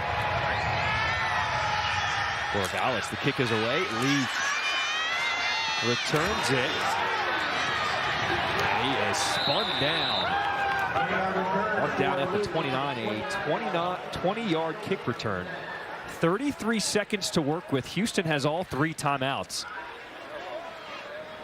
What do you expect to see from the Roughnecks here? I think they'll be aggressive. I don't think they're going to change what they are, who they are. They're going to come after Orlando, force Orlando to make a play and get off the field. Defense, be smart here. Be smart, D. And I'm completely wrong in that sense. This does surprise me, though. I got to be honest with you. So Silvers would take a knee, and Houston is comfortable with a 16-point lead, taking that into the locker room.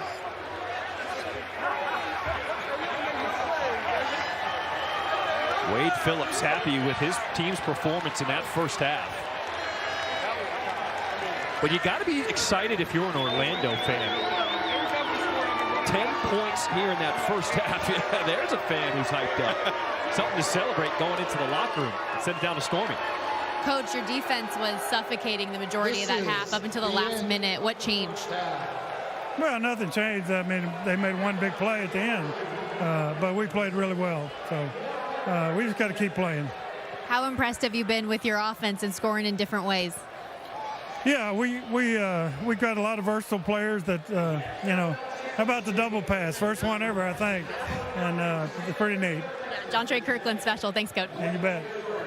Wade Phillips, you are correct. That was the first double pass ever, and it was pretty. Houston lit up the scoreboard in that first half. 26-10 lead over Orlando. KJ Smith in the booth. He loves finding that camera. I got a feeling this one's not over just yet. Orlando offense comes alive to end that first half. 26-10 at the half. Come on back. We got plenty of XFL access on deck.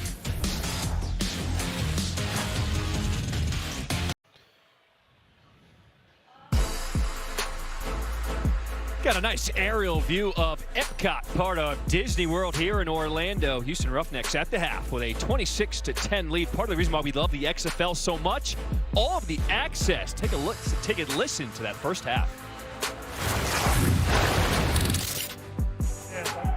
Whoever thought of this green fog, that wasn't a good idea. They think they're going to hide their players in there.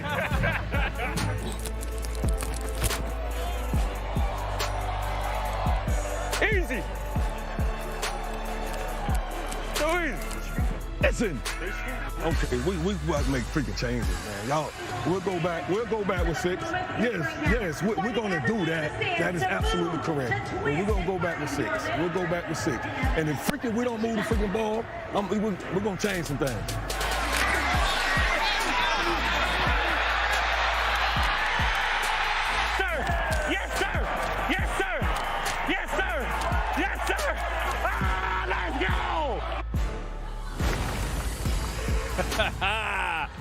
I love listening in. What's up? Welcome back inside the booth. Alongside Tom Luganville, I'm John Schriffen. First, we got to thank the coaches and the players for wearing microphones, because I'm sure it cannot be easy. But as fans of the game, this is what we love. I mean, we love to hear this kind of stuff from both head coaches. Well, I think the thing that stands out about it is we all love college football. All right, we love professional football.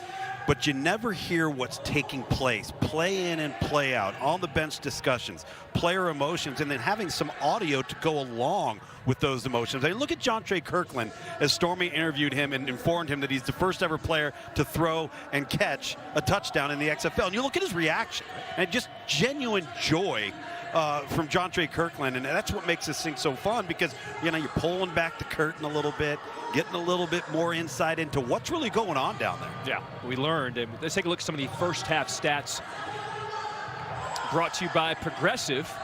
Rush yards, no surprise, the Roughnecks did not really try to run the ball at all, but they sure lit it up in the air. Oh, you look at that turnover right there. You look at the penalties. These are both areas that have plagued Orlando throughout their entire season, and we heard Harry talk about it in the first half. Self-inflicted wounds. It's blocking, it's tackling, and it's protecting the football, and that has been a problem for Orlando.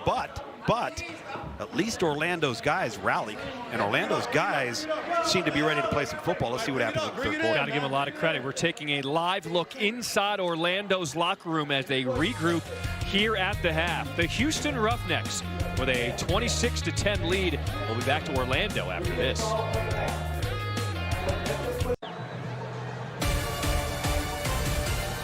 Nighttime in Orlando. We are at the half here. Week 4 of the XFL. Houston undefeated at 3-0 with a 26-10 lead over the Orlando Guardians. Stormy just moments ago had Houston's quarterback Brandon Silvers talking about his O-line, showing them some love, giving him some time to throw. Yeah, well, the line's giving me time to throw. Just got to put it on out there a little bit more. Just connect with some of the, deeper passes. We're doing pretty good on the quick game, so, just connect deeper. Jontre Kirkland's trying to take your job, man. He might be. We'll see. Thank you. Thank you. All right, good stuff. Welcome back inside the booth. Tom Luganville, John Schriffen. All right, Orlando offense. We saw them come alive at the end of that half.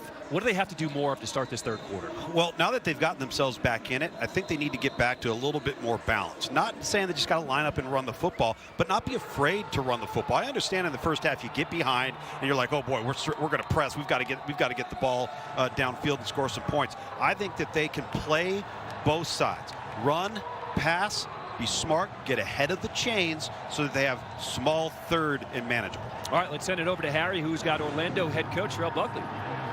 Coach, there was a lot of echoes in the locker room. Have some pride. You mentioned you're down, but you're not out of it. What's the plan for the second half? Fight. We're out here to compete, right? We got to eliminate the mistakes. We had 2 turnovers and too many penalties. Who are you going with at quarterback, Paxton Lynch or DeAndre Francois? We're going to start out the same with Lynch and see what happens. All right, thanks, Coach. All All right, you see the kickoff, new rules here in the XFL. You got to get the kick within the 20 and the end zone, and then when they catch it, both teams can release. Orlando will start with the ball here to start this third quarter. I'd love to bring in Harry and get a player's perspective. Harry, you played in the NFL for so many years. As a player's perspective, you find yourself down at the half. What are you doing in the locker room to reset and get ready for this third quarter? Well, first things first, you want to clear your mind. But understand that it's a 60-minute game. And just because you're down doesn't mean you're out of it, right? I think offensively for Orlando right now, somebody outside of Cody Lattimore has to make a play. And it's nothing saying that these guys can't make the play, but just go out there and make it. Good stuff, Harry. Let's see what Orlando does here. Their first drive in the third quarter. Lynch keeps it himself. Quarterback keeper. No gain.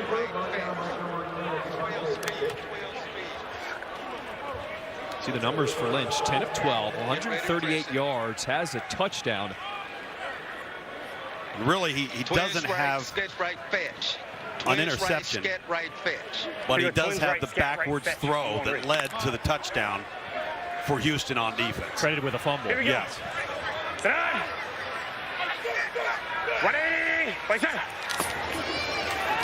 Second and 10. Throw over the middle. That is complete to his tight end, Latimer, who gets 6 yards, brings up third and manageable. Here we go. Scat right. Twins right, scat right, fetch. Yeah, I hope they do the same thing. Here we go. Sit down. Orlando 2 for 6 on third downs today. Over the middle again. Latimer incomplete. He was looking for a penalty flag. That was Devontae Beckett in coverage. I'll tell you, Houston is not afraid to man up Corey Latimer.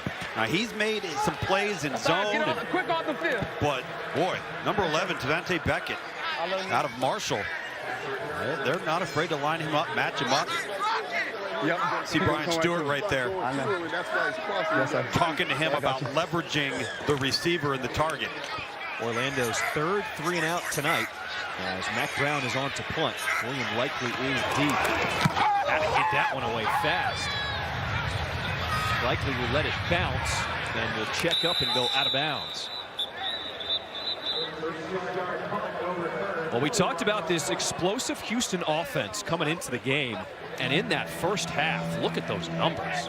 That number right there, that number, yards per pass attempt, is always going to be a reflection of explosive plays. And I think offensively, there's a few areas. Turnover margin, obviously. Third down conversion. Punt it again or tack on 5. We've got a penalty here. For the ineligible downfield on the kick, ask Houston whether they want to He's saying tack. He's saying tack. Tack it is.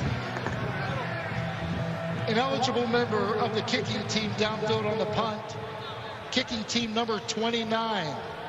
5-yard penalty will be added to the end of the play. First down. So that's on Tremaine Washington. 5 more yards will be added on. Try to block your ass off if it's too deep. And another penalty for this Orlando Guardians football team. Okay, we got it. All right. Go. Silvers, the screen to Bird. And you heard offensive coordinator A.J. Smith said, we got it, just go. Yep. Excuse me, Patriot, red, key 1 pump. Patriot, red, key 1 pump. Hey, Patriot. Okay, huddle them up. Officials timeout for an injured player. Brandon, huddle them up. Get in the huddle, receivers. Stay right here. All right, so listen. So that's Orlando's Tremaine Washington, the man down. Good to see him get back to his feet. Hey, let's go. Yeah, we talk about the XFL and the culture that is building in the XFL, and one of the reasons for that is because you've got to stutter. They have the hub. Go post. Okay. Look having for the hub and everyone in Arlington, when you see a player down like that, when they all come back and live in the same place, they can all get the same medical care. Right. They can all get the same resources, the same workout, the same food, the same sleeping. If you spread them out to different cities, you don't know what each team is going to get. But when you have them centrally located, everyone has equal opportunity. And nobody has a competitive advantage. There's a sack by the Orlando defense. Jacoby Jones. Stanley Mapunga both in there on the sack. Turbo. You'll see this come off of the left side of your screen, and you've got 2-on-1. Try to get there late with 55. Alex Bolette, the center. And what a huge play defensively, a negative play, putting Houston in a very rare position, and that's 3rd and long. Get back now, get back now, get back now. Murph, get your ass out here. 3rd and 13. Lee is brought down, and he'll be short, a gain of 8. It's like we talked about in the second quarter. Force the underneath throw, come up and make the tackle. Make Houston earn it. It's exactly what they did right there. Helped out by the sack, creating a 3rd and long. All right, Orlando, what do you have offensively? That'll be the 3rd 3 and out for this Houston offense. As Porter is on to punt this one away. Rodgers set to field at the 11. Not much there on the return.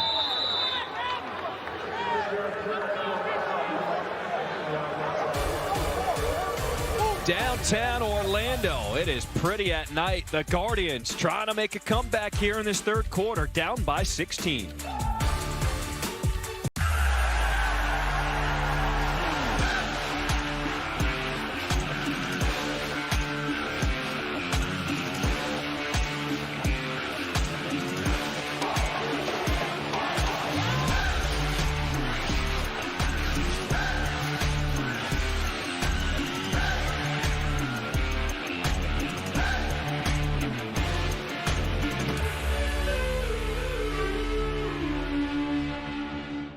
XFL gets you closer to football than ever before. Both sides, aloha. XFL on 1, right? Anything could happen. They converted on 4th and 15. The XFL continues with Week 4 tomorrow on ESPN2.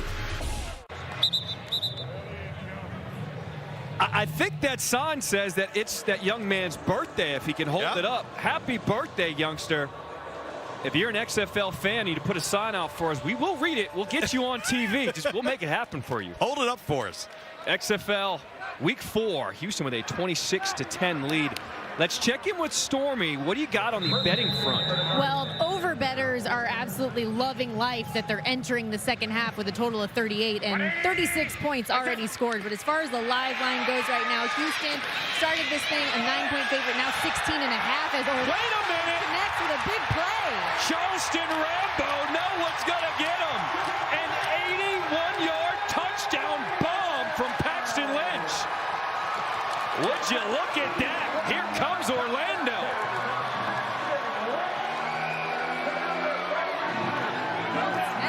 Really good job here by Paxton Lynch, because he stared down that man right there, Cody Latimer, who is right here, and he comes and he runs the option route. They come right behind it and run the post deep, and they've got one-on-one. Finally, they utilize Lattimore and force 2 defenders on him, on Latimer, and then throw the ball over the top. Really well executed. Sometimes your best player, and Cody Latimer, doesn't have to always get the ball. He can get other guys open as well, as DeAndre Francois comes in now. Looking like they're going for 3 here. Stormy, I apologize for cutting you off, but if you are an over-better, you are celebrating right now because the over just hit. And you are loving if earlier in the game you grabbed like the plus 23.5, plus 24.5 because Orlando's in business, guys. Cha-ching! They've changed their mind, going for 2 now. Orlando going for 2. DeAndre Francois is in from the 5-yard line. Francois, the quick throw, fade to the end zone, incomplete. That was a jump ball for Latimer. Sean Davis was in coverage.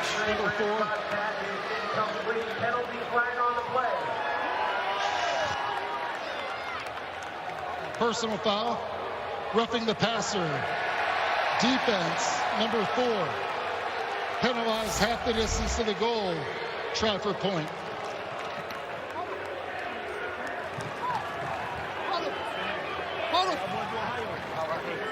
That was William Likely Ooh, you see the hands to the face. That's where they got Likely coming off the edge as a free rusher there. If this ball could have been thrown out just further to the right and high, I think Latimer comes down with it. Now they go to the 2.5-yard line. Still a 2-point conversion try. Francois, keeper, and he can't get in. Mosley and Johnson were there on the stop for Houston. Harry. I'm with quarterback Paxton Lynch. You got quarters coverage. You had the post. What was going through your mind? Yeah, pre-snap, we called a run play tagged with an alert to beat quarters because we've seen they've been lined up to our formation with quarters when we get in that 3-by-1 set. As soon as they lined up in quarters, alerted it. Just waited for the safety to drive on the dig and hit the post behind them. You faced some early adversity, but you was able to come back, throw 2 touchdown passes. How does that feel? It feels great, man. I just want to come out here and win and help my team win. So that's all that's on my mind right now. Thanks, bud. Yep. Nice stuff, Harry. When he says quarters, essentially what he's saying is that every defender on the defensive back end is responsible for a quarter of the field. So essentially 4 vertical guys going. But one of those safeties jumped Latimer underneath, and you get the one-on-one to the outside. Really well executed. Perfect play versus a perfect coverage and a terrific throw. Both teams will line up 5 yards apart. They will release once this kickoff is touched. There they go. Lee has some blockers. Tripped up at the 20 and then pounded down. We do have a flag far side of the field. Reg, I got a foul. Reg, I got a foul. All right. Hey. Holding. 47. Where's your flag? Beyond the end of the run. All right. So we're going to go from end of the run. What was the number? 47. During the return. Holding. Receiving team, number 47. 10-yard penalty from the end of the run. First down. Chauncey Rivers, former Mississippi State Bulldog, and now this Orlando Guardians defense coming off of a touchdown. He's got this Houston offense backed up. Well, that's not going right. Blue. And you've been loving how this Orlando defense has been playing, keeping the Guardians in the game. As long as they don't give up explosive plays, they're just fine. Let's go. Silvers to throw. Missed tackles again as Bird gets a few more yards after that catch. Blue juke. Trips left up. Blue juke. Hey, DP. Notice how quickly offensive coordinator out at the middle of the field there. Said, let's roll. A.J. Smith immediately has the personnel grouping, the formation, into the quarterback the moment that last play ends. So it buys them so much time with the play clock to really get themselves in the right play. 2nd and 4. Silvers all kinds of time.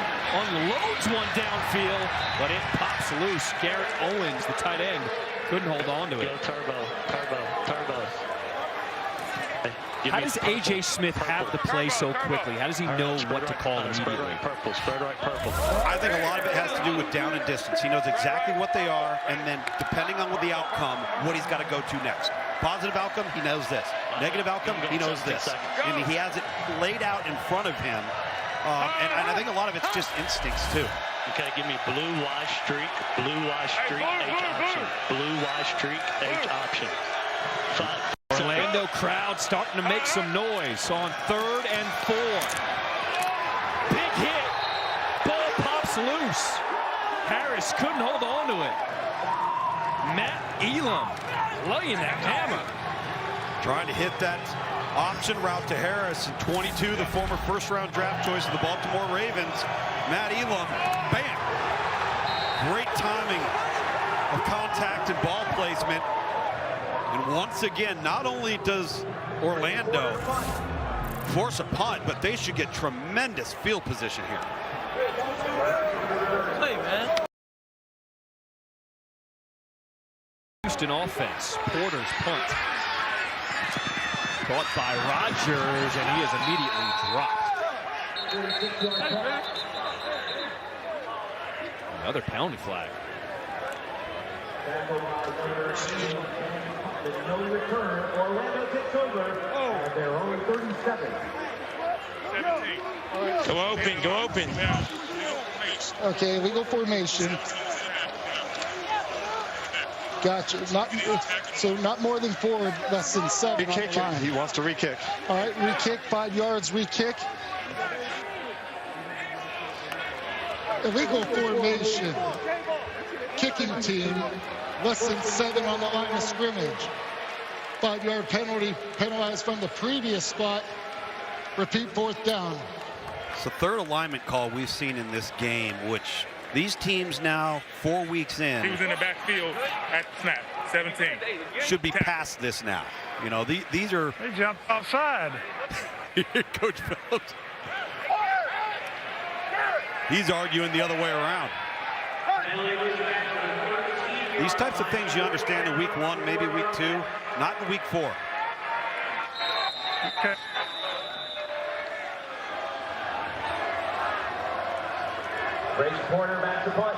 So Houston will punt it again, as Porter is now in his own end zone. Gets off a better kick as Rodgers backs up to the 40.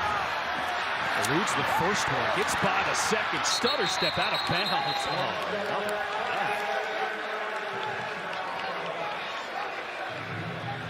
Help me out with a spot. I got a blindside block, 23, green. Yep. Blindside block during the return from my flag. All right.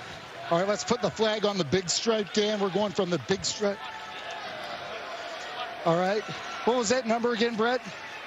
23? During the return, personal foul, blindside block, receiving team number 23. 15-yard penalty from the spot of the foul, 1st down. That is the 8th penalty against Orlando tonight. Harry, what do you got for us? This Orlando defense is really playing some ball. Defensive coordinator Tony Carter, I just went to him. I asked him about that last coverage. It was the same coverage that they played in the first game when they got an interception on Brandon Silvers. Cover 1 with the lurker, the safety lurking. He was the guy that put the hit on the wide receiver and jarred that ball loose. Yeah, you got to show some love to the defense for Orlando. Down by 10. Orlando offense have scored the most points they've scored in any game so far this season. Lynch on the run. His receiver tried to come back, incomplete. Well, I think Paxton Lynch could have tucked that ball and gotten at least 5 yards with his legs, walked out of bounds, and found themselves ahead of the chains. Instead, now you're sitting there at 2nd and 10. Stormy, what's going on with the Houston defense? Well, all of the talk on this sideline, guys, has been about getting back momentum. The coaching staff talking to these players, saying Orlando's bringing all of the intensity. You guys have to match that. And that's something we talked about with the coaches earlier this week. An 0-3 team is hungry, and that means they can be dangerous, guys. And it's a close game here with Orlando's offense clicking.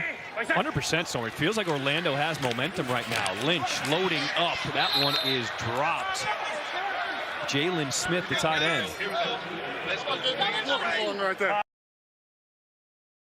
No. I take. Let's go double this time. Let's go flex. Let's go flex right, scat right.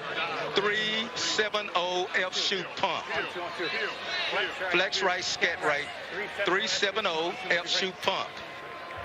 That was actually a really good throw on that last play on the double pump there. Here we go. Just a Paxton little bit. reload. See what they can come up with at 3rd and 10 here. Yes. 180. Waits it hard. 3rd and 10. Here comes the pressure and the penalty flag is picked off. William Likely, his interception now. He's the guy who had a scoop and score. But let's see what this flag is about. Lynch seems to think it's on Houston. Okay, let's go twins right. 89. Ooh, Here you go. Orlando flinched, but it might have been after. Twins right, scat right, Y option 5. Defense. Twins right, scat Number right, 89. 5-yard penalty, 3rd down. I think the receiver flinched after 89 Tim Ward crossed into the neutral zone. Is that something Houston can challenge? They wanted to, sure. They can challenge anything as long as they're specific about what it is they think was gotten wrong. 3rd and 5. Lynch airing it out. Incomplete. Lance Lenore had a beat on it, and there comes another flag at the end of that play. Marcus. Hey. I didn't see what happened, but the ref came running over and threw the flag late. Hold up there, hang on to that K-ball. Take your time, guys. This is going to be interesting when you see what happened at the end of this play. What's going on? This is a great throw by Paxton Lynch. Picking up the flag for what? What was called?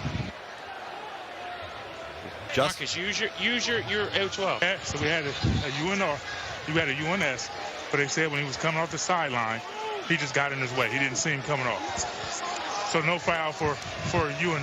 That'll be UNS. UNR, it'll be yes, UNR. It was kind of, yes, it was kind of, sorry, UNR, yes. There is no foul on the play for unnecessary roughness, first down. What was interesting is Justin Smith isn't in on the play. He's coming from the sideline. He's not on the field to play. He crosses right in front of Lance Lenore. That's a flop. That's a play on. Get out There's of here. no question that's a flop. This is the XFL. No flopping allowed. It will likely to return.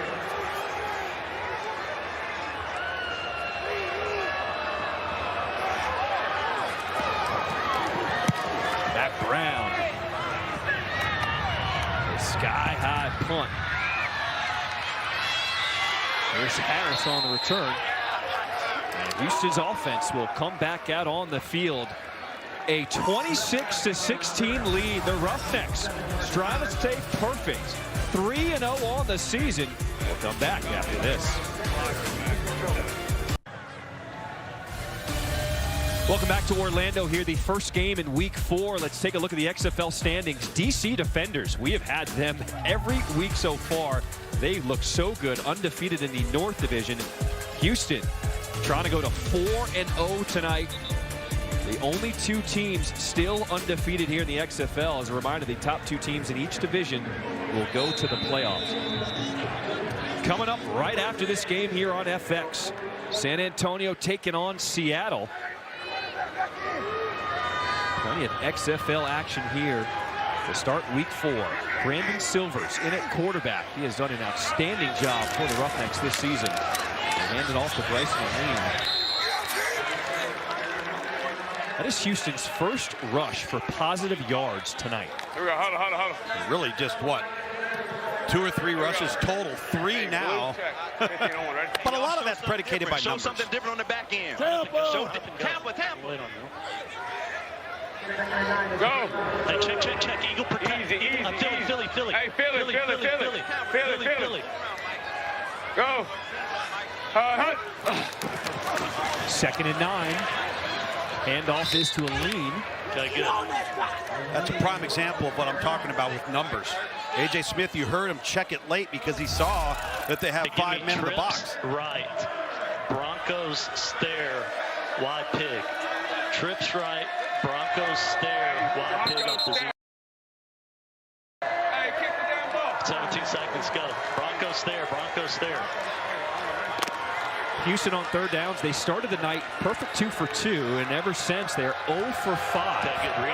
They need to pick up 5 yards here on third down. They go back to the ground with a lean. Somehow scoots through. It looked like he had been stopped, but he picked up 7. Yeah, that's their RPO game. You heard A.J. Smith state that. Good job, Bryce. Aline, he's so diminutive in stature. You see the balance and the agility. Over. I'm sorry. He's slippery in the hole.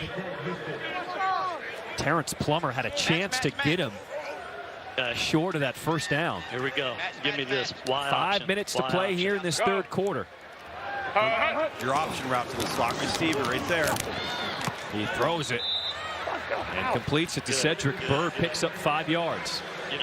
So every single time you hear A.J. Smith. Trips left, Lion. Trips left, Lion. Here we go. You see him watch Orlando align into zone coverage. Hey, Lion. His check is to the option route underneath.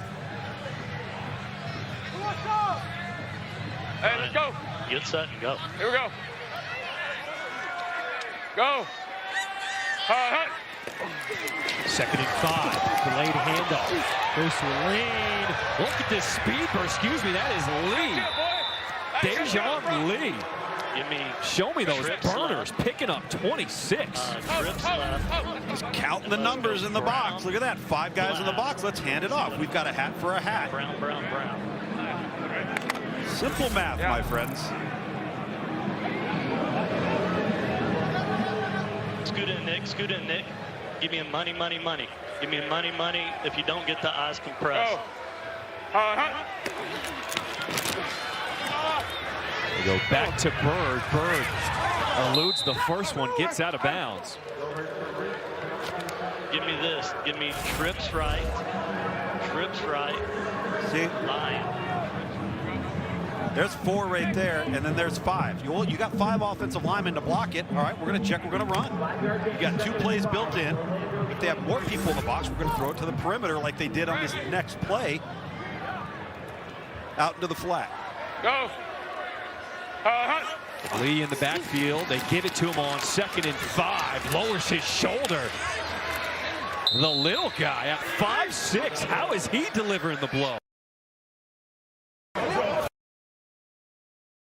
2, 3, 4, 5, and a 6 is lurking. All right, he's kind of hanging back, so they decide to go with it. And the guy that's not blocked is the guy that makes the initial contact, but it's also 5-6 yards downfield all the time. So they're relying on the back to deal with the unblocked defender. Stay outside, Mike. Stay outside. Houston on this drive, 5 rushes for almost 50 yards. 1st and 10. They're throwing end zone. Incomplete. The flags rain down. 2 fouls. Check your flags. Looking for Nick Holley. It was Mike Lee, the man in coverage. Could be 2 separate actions. Turn to Mike's. You're exactly right. DPI number 13. In the end zone, coming to the 1. Pass interference. Defense, number 13. The foul occurred in the end zone, and by rule, the ball will be placed at the 1-yard line, 1st and goal. Really could have been 2 fouls there. Could have been defensive holding initially early on in the route, and then it ended up being with the left arm around the waist on Mike Lee, who's played really good football for this Orlando defense. Over 6 man. Did he save a touchdown, though? Yeah, probably did. Guy would have had to gone up and get it in a contested matchup, but potentially. First trip to the red zone for Houston at the 1. Handoff is to Lee. He is in there.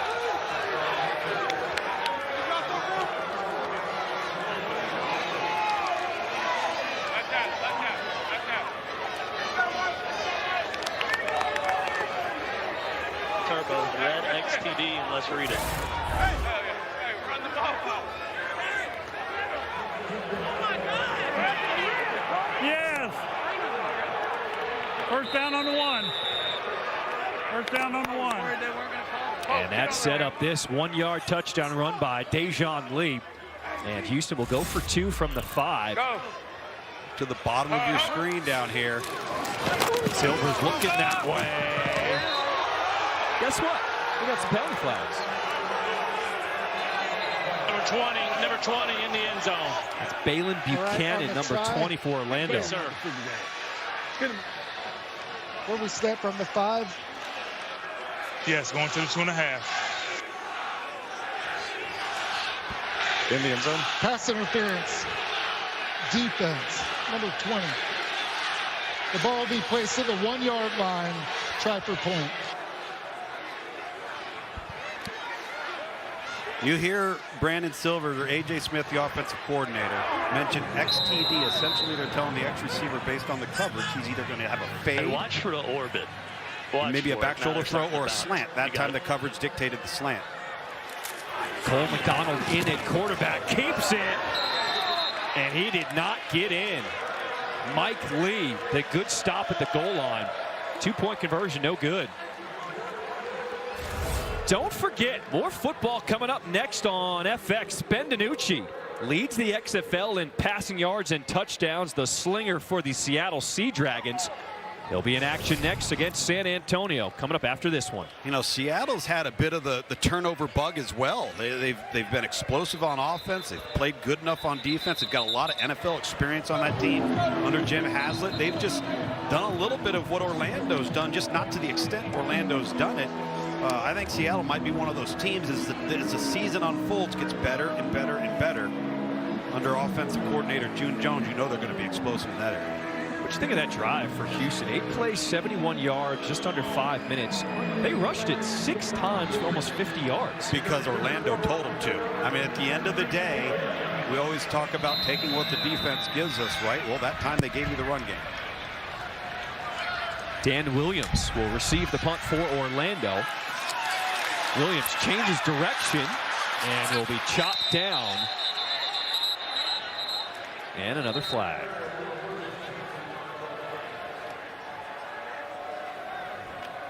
It doesn't matter where the flag is. We're going to go from the end of the run. We're going the full 10. All right? Full 10, Dan. Confirm. Dead ball spot. During the return. Holding. Receiving team. Number 39.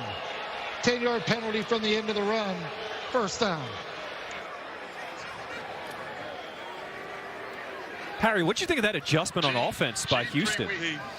Well, I think it's a phenomenal job by offensive coordinator A.J. Smith. Understanding that this offense, the last few possessions before the touchdown drive, they were sputtering a little bit. So what do? The numbers tell you to run the football. You rush the football. Next thing you know, Houston scores a touchdown, and they're back on track. So 2:02 to play here in this third quarter. Paxton Lynch flushed out. Can't complete it. Trying to check it down to Devin Darrington. How about offensive coordinator A.J. Smith? Think he knows where the camera's at? Framing himself up pregame. Yeah, buddy. Got his X-ray vision goggles going on. Loving the limelight here in the XFL. He's got a good vantage point of the field from his perch there, right really to the left of us. I'll tell you, Orlando, man, that's the 11th penalty coming off of that kick return. 11 penalties tonight for the Guardians. For 90 yards. Watch out. And here comes another flag. 4th sack of the night for Houston. That was John Decker. 5 in an auto first, Dan. Holding. Defense, number 18. 5-yard penalty. Automatic first down. That's Jordan Mosley for Houston. Called defensive holding. Jet 4, let's go. Jet 4, let's go. On the back end. Taking away what was a really nice pass rush off the edge from John Daka. We're good. See the penalties for Orlando versus Houston. 1 minute to play here in this third quarter. Following the blockers, Dedrick Thomas. X-ray, 548. Alert. Twins right, ace right, 548. Here you go, twins right. No, Josh. Twins right, ace right, Yes. 548 on one of them already. Good. Here we go. Sit on. 180. Right there. Lynch will find Eli Rogers. Rogers showing the wheels. Ohio at the ball. Ohio. Formation. Outside of the final Ohio. 2 minutes, the clock will continue to run. Ace right. Double right, ace right. Here we go. Let's go. Sit on. 180. Right side. Lynch scanning. Will find Thomas. And that's how the third quarter will end. We've seen comebacks before here in the XFL. This one not over yet. Come on back for the fourth. Orlando is buzzing on Saturday night. Over 10,000 fans deciding to come here to Camping World as we get set for the start of the fourth quarter. Let's take a look at our progressive game flow. all about explosive plays. Started off with Houston, leading the league with plays of 20-plus yards and 40-plus yards. Already had 2 of those today. Saw our first glimpse of the double forward pass, which is allowed in the XFL. Beautifully executed. And then this is the longest play from scrimmage in the XFL in 2023. Charleston Rambo on the receiving end with that touchdown from Paxton Lynch. We enter into the 4th quarter. Pretty steady quarterback play. But this Orlando offense has got to take advantage of the opportunities its defense has given it tonight. Darrington sneaks free, sheds another tackler, and enters into Houston territory, a gain of 14. Got to remember, too, with the extra point opportunities in this league, this is not a 3-score game. It's a 2-score game. Really nice job of contact balance by Darrington, making people miss, falling forward. And now you move the chains once again if you're Orlando. Got a little rhythm and bounce going on this drive.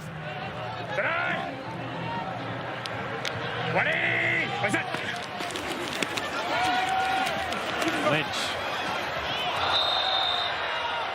Another one of the miscues for Orlando tonight. Missed opportunity trying to find Devin Darrington.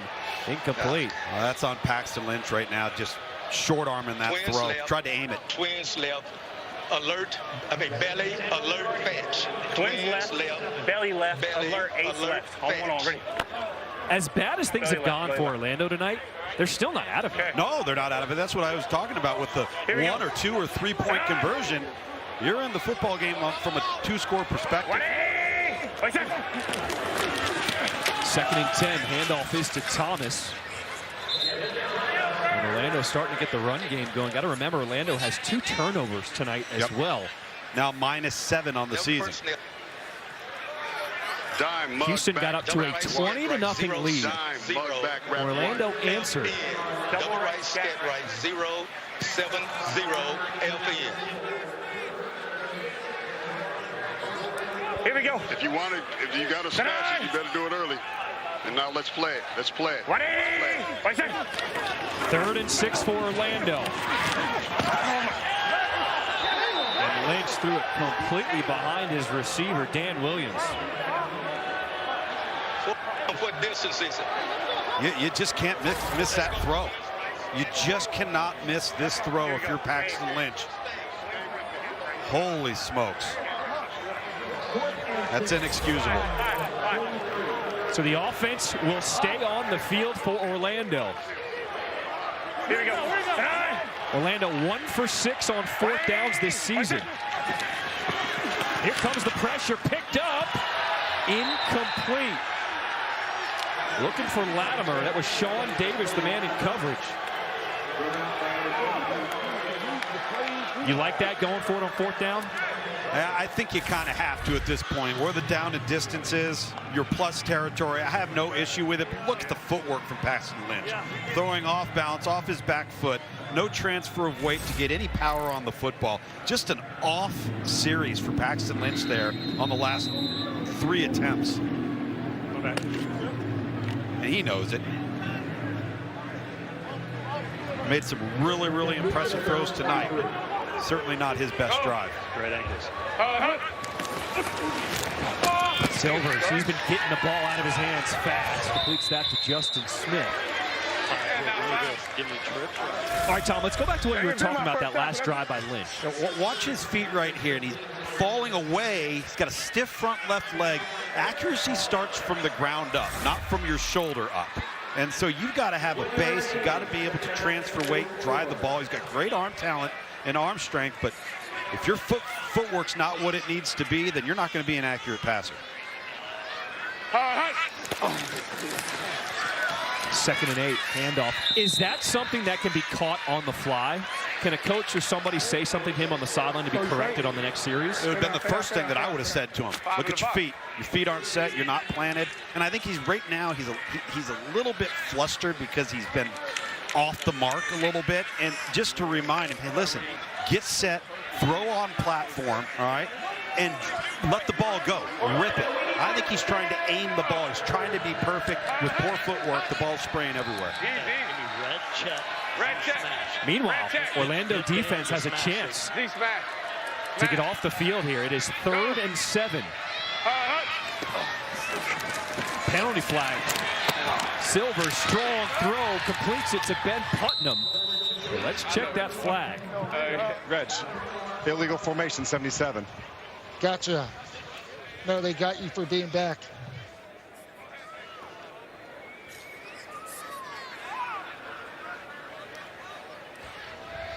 Illegal formation. Offense. Less than 7 on the field, on the line of scrimmage. 5-yard penalty, 3rd down. That's a bad call. God. What does Wade Phillips mean there? We didn't warn them. So they're claiming this player right here is off the line of scrimmage. I think that's a bad call. His foot right in here is in line with the right foot of the offensive guard. This is the 3rd time they've called this. I'd like to get Dean Blandino's thoughts on this because we've seen it 3 times tonight. I agree with Wade Phillips. Dean, what's your take on this? Yeah, so Wade is asking about a warn, and we will warn early when it's close. But then it's not the feed. This is actually a big play here, so I don't want to take away from that. No, go ahead. We can get to this after the score. But look, it's a body part has to break the plane of the belt line of the snapper. That's the guideline. So you've got to be breaking the belt line of the snapper. He wasn't. That's a foul for an illegal formation. Meanwhile, Harris sneaks free behind the defense. Brandon, stay in. A 59-yard touchdown. X strike, wide fade. And Terrell Buckley can't believe it. Wide fade. Spartan. Brown X. Middle of the field. Middle of the field. Brown X strike, wide fade. Brown X strike, wide fade. Don't want it. Go. We don't kick extra points in the XFL, so Houston elects to go for 2 from the 5-yard line. Go. Silver's off his back foot and throws it out the end zone. Man, Houston just coming up with big play after big play tonight. You got to stay deep as the deepest, particularly when you're playing zone defense. Travella Harris just runs right down the middle of the field. Good identification by Brandon Silvers. Mike Lee, the culprit defensively there for Orlando.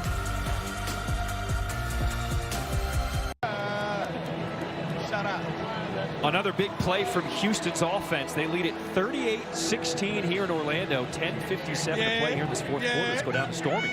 You have made a lot of special catches already early in the season. How much more special is it to do it in your home state? It's an awesome feeling, man. I got my whole family right behind me, supporting me, with a great group of guys, a great team. It's nothing better. When I walked over here, you said, we got to finish. What does that mean here? Got to finish, man. Just keep going, put our foot on their neck, and, keep lighting up the scoreboard. Enjoy it. Have fun. Thank you. It's almost Miller time for Houston. Thomas on the return. And this return almost gets to 35, down at the 34. FX Snowfall is back for its 6th and final season, where a feud threatens to destroy the Saint family. Every Wednesday at 10 p.m. Eastern, 7 Pacific on FX, also streaming on Hulu. And all smiles on that Houston sideline. Double right, ace right, Florida. On one-on-one. Ready? Does Houston have the most explosive offense in the XFL? Yeah, I also think they have the most team speed, particularly on offense in the XFL, from what I've seen so far. Lynch back out there. Oh, he takes a shot, delivers it to Logan Carter's tight end. Watch him stand in there, though. Look at his base. Watch him stand in there and drive the football. Double right. This is what you got to have. Ohio. Tim Ward just unloaded on him. Make sure you get out. That's a big body to get on the ground. 6'6", 245 pounds. Gabby. Son. 2nd and 2. Lynch throws off the mark. Harry, what you got? Yeah, I heard you guys talking about team speed and explosiveness. Well, head coach Wade Phillips, when they were looking for wide receivers, they didn't care anything about their body type, how small they were, how tall they were. They wanted them to be fast, and fast is what they got. Yeah, Harry, and it's across the board. Mark Lillibridge, their director of player personnel, they wanted length and speed over size and strength, and it's paid off for them so far. 3rd and 2 for Lynch. And he delivers another first down for Orlando. This one to Logan Carter. Gains 11. Florida. Here you go, If they play quarters, Florida. look for the dig in the post, okay? If they play quarters, look down here with the dig in the post. Here we go. Gabby, No son. big deal. Lynch looking for the dig in the post. So right now he's going to be looking at some turf. Trent Harris with the sack. Houston did a really nice job there. They started off pre-snap in what was a quarters look, which is what Robert Ford was hoping to see, and then they transitioned into a one high look. Paxton Lynch holds onto the football. Walls start closing in. That's a good covered sack. It's also good pressure up front. Lynch gets rid of this one, and that's incomplete. Eli Rogers couldn't hold on to it. Here we go. Huddle. It's a really well thrown ball right there from Paxton Lynch. On two. Eli Rogers normally sure-handed. Here we go. Ace right, Florida. We thought we might see DeAndre Francois at some point. He's only been in there for one drive in that first half. They scored a field goal in the one drive he was out there at quarterback. Yep. Quarters. Just one high. 180. Wait. Down movement. Ball start. Offense, number 72. 5-yard penalty. 3rd down. It's the right tackle, TJ Storman again. Smash. Double smash. Double. Smash. Go double. Ace right. Smash. Ace right on two. 13 penalties tonight. Many of them silly pre-snap penalties as well, or foolish personal fouls. 180.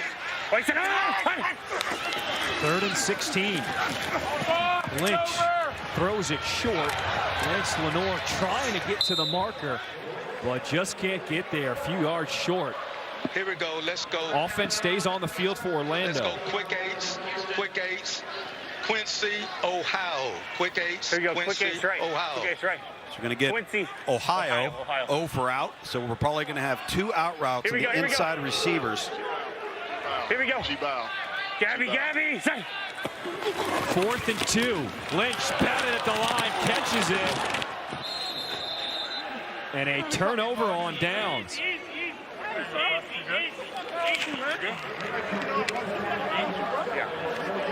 Houston looking to stay perfect, go to 4-0 on the season. They're up here in the 4th.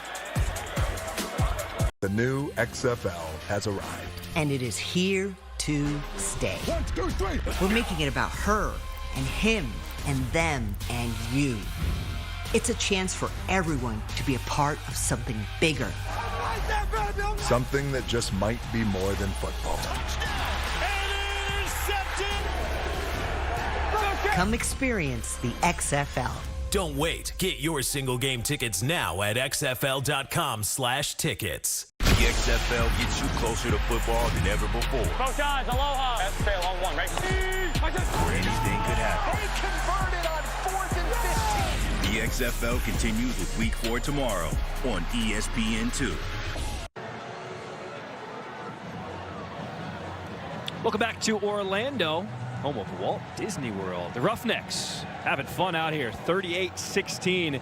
Paxton Lynch having a rough go of it. Set points here tonight, Tom. Well, look at his feet right here. This is where he drives that vertical ball. Plants off the back foot and rips it. Just lets it go. Now watch his feet here. Inconsistent footwork. Neither of his 2 feet are planted. He's got a poor platform, narrow platform. Ball goes right to the ground. It's just been up and down type of night for him. Look at the second half production. Nowhere near what we saw from him in the first half. Houston looking to close things out here in this 4th quarter. They go back to the ground with Lee as he plunges forward, picks up 8 on first down. John Shriffen alongside my partner, Tom Lugaville, Stormy Bonantoni, Harry Douglas on the sidelines. Let it get down to 15. Trips right. The storyline for the entire night for Orlando has been penalties. Harry talked about it in the open. He said they needed to clean things up here to get it going here. Tom, I mean, when you go from week to week, what can you do after tonight to clean up the penalties?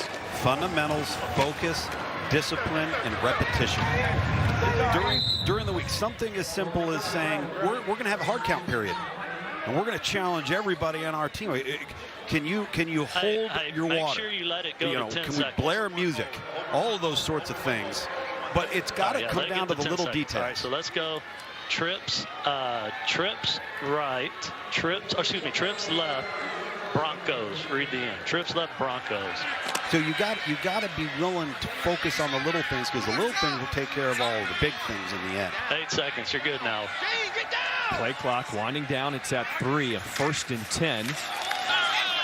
A quarterback keeper. Silvers. Excuse me, that's Cole McDonald. Yep, McDonald getting out of bounds. A 20-yard game. I'm like, Silvers can't move like that. Well, remember when I told you, they like to bring him in there for the it was a really good job just reading the defensive end off the edge. He crashes down with the running back. Denver Lizard. It's exactly what you want. Held in the wide. Well, they kept throwing it with McDonald when he came in on the extra points. This time they decided to run it. Key two. Houston, that was their second rush to Denver 20 or more yards. Denver key two. Haven't had many, but they've made them count. 7 seconds. Up to 79 rush yards on the night. Play clock. Get it off. Swing pass. And Nick Collins is tripped up. Gain of 4. I want you to read that now. Okay? Harry, you talked about in the open. Orlando now has 12 penalties for 95 yards. What do the players have to say to each other after tonight? You got to have a players-only meeting. And it has to stop. For a lot of these guys, right, you're trying to get back to the National Football League. Well, one thing I know about the National Football League is that you can't have the self-inflicted wounds, and no coaches are going to put you out there on the football field when you're costing your team because of penalties. So if these guys have dreams of getting back to that level or getting to that level, it has to get cleaned up. And that's a good point. I think we think of you've got to put big plays on tape to get back to the NFL. But there's also little things. You got to put consistency on tape. That's the thing. Every coach is looking for consistency of performance across a period of time. Trips right, Broncos key two. My bad, Holly. And then if you pull it, it's a read now. No automatic. Trips, you go. So this is the same play for Cole McDonald here. They're going to read the end. He'll either give it or he'll keep it. He decides to keep it on 3rd and 2. And he'll be stopped short of the end zone, marked down at the 3, picks up 11. Give me regular. Strong left. Good call there. Really Broncos good call. Punch. Strong left, Broncos punch. Over six rat. That's a split-second decision. What is he looking for? Well, number one, he wants to see if that end man on the line of scrimmage is unblocked, does he turn his shoulders or does he stay square? If you see his numbers, you can see both of his numbers, you're going to give. If he turns his shoulders and gets down the line, you're going to keep.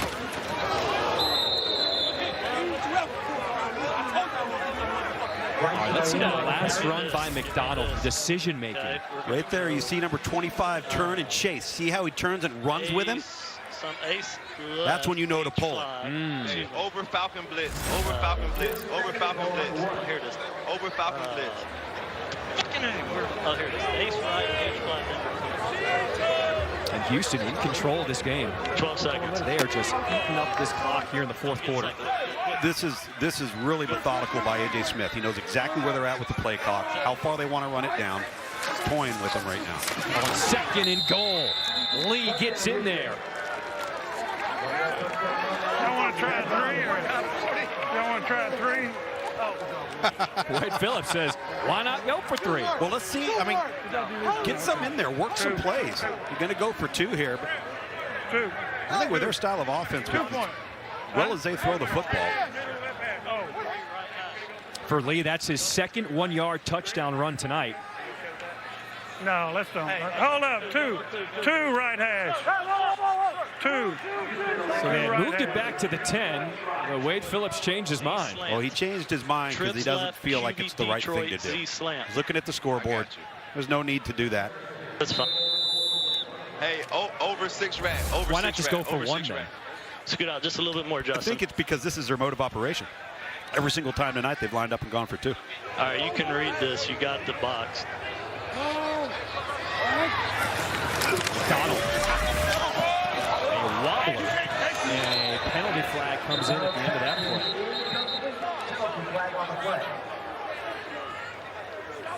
his arm doesn't get hit here. I think they were trying to throw a slant underneath. Okay. Reg, somebody's in the area too. Yeah. Because he Oh, wait, what?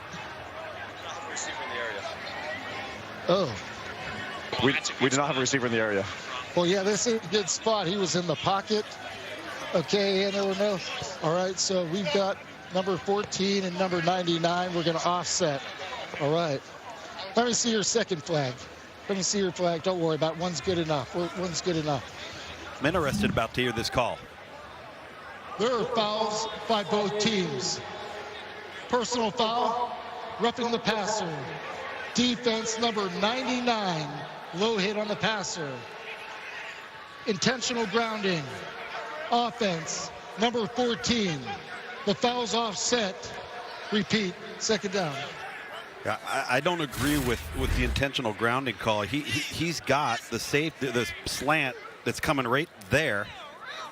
That's his target. That's who he's trying to throw when the ball comes out of his hand. I know where the ball ended up, but he was clearly trying to make an attempt to throw the slant route. So we'll do it all over again from the 5-yard line for a 2-point conversion try.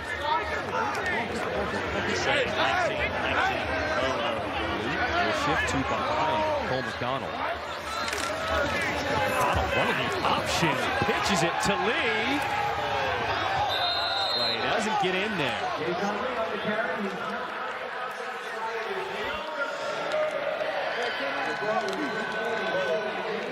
In the first half, it was all the air attack from Houston.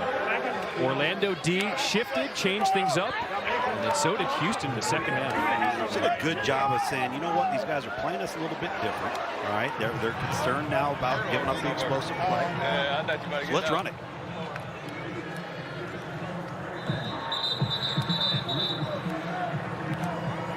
I think that's the one thing about this Houston team. They don't overcomplicate things. I didn't want to hold him, so I let him go.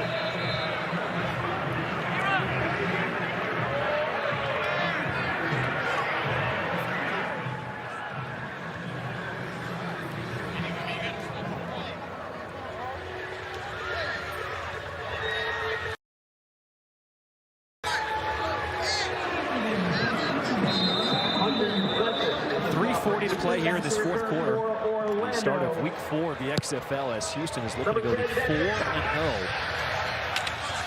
Thomas will slide down at the 25-yard line. Episode 4 of the XFL docuseries Player 54 airs Thursday at 5 p.m. Eastern on ESPN2 and will also be available on ESPN+. It's directed by Peter Berg. This 9-part docuseries chronicles the creation of the XFL under new ownership and provides an all-access look at all 8 teams.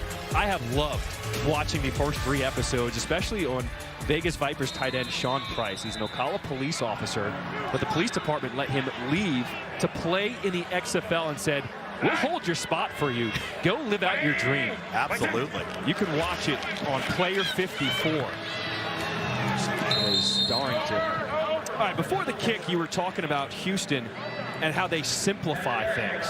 Stormy, Brandon Silvers, he really knows how to simplify things. Absolutely, and his offensive coordinator, A.J. Smith, told us that's something that he really loves about his quarterback, because other guys can kind of psych themselves out over complicating the position, and you ask a player why he made a decision on a certain throw, and he'll give you every single detail of the coverage, and Brandon understands the game to that level, but he'll just tell you, well, he was open, so that's why I threw it there. I love it.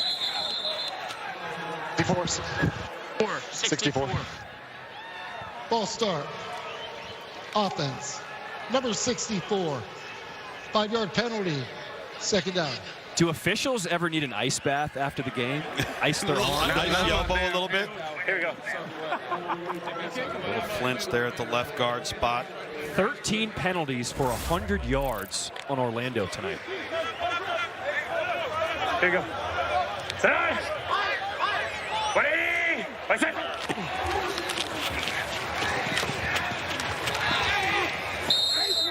Darrington goes down, and another flag. Grab and twist of a face mask. He grabbed it. Yeah, it should be. Yeah. Yeah. Dean, who did we get on that? Who did I get on that? Was it 97? 97. 97. Personal foul. Face mask. defense, number 97. 15-yard penalty added to the end of the play. First down. So this one actually was on Houston, a personal foul. Here we go. Hey, twins right, counter left. Twins right, counter left. Alert shot. You know, it's easy for fans to potentially get on the officials here tonight. Yeah. But they have to make these calls. Especially the obvious ones. You know what I mean? 1st and 10, making all kinds of juke moves. Darrington brought down. All that for, again, a 1. Here we go. Don't forget, we got more football coming up right after this one. That also means an opportunity to make some more money. Seattle, San Antonio, they'll be kicking it off coming up next on FX. Here we go. That is the 2-minute warning here in Orlando. Houston is in control. We'll be back after this.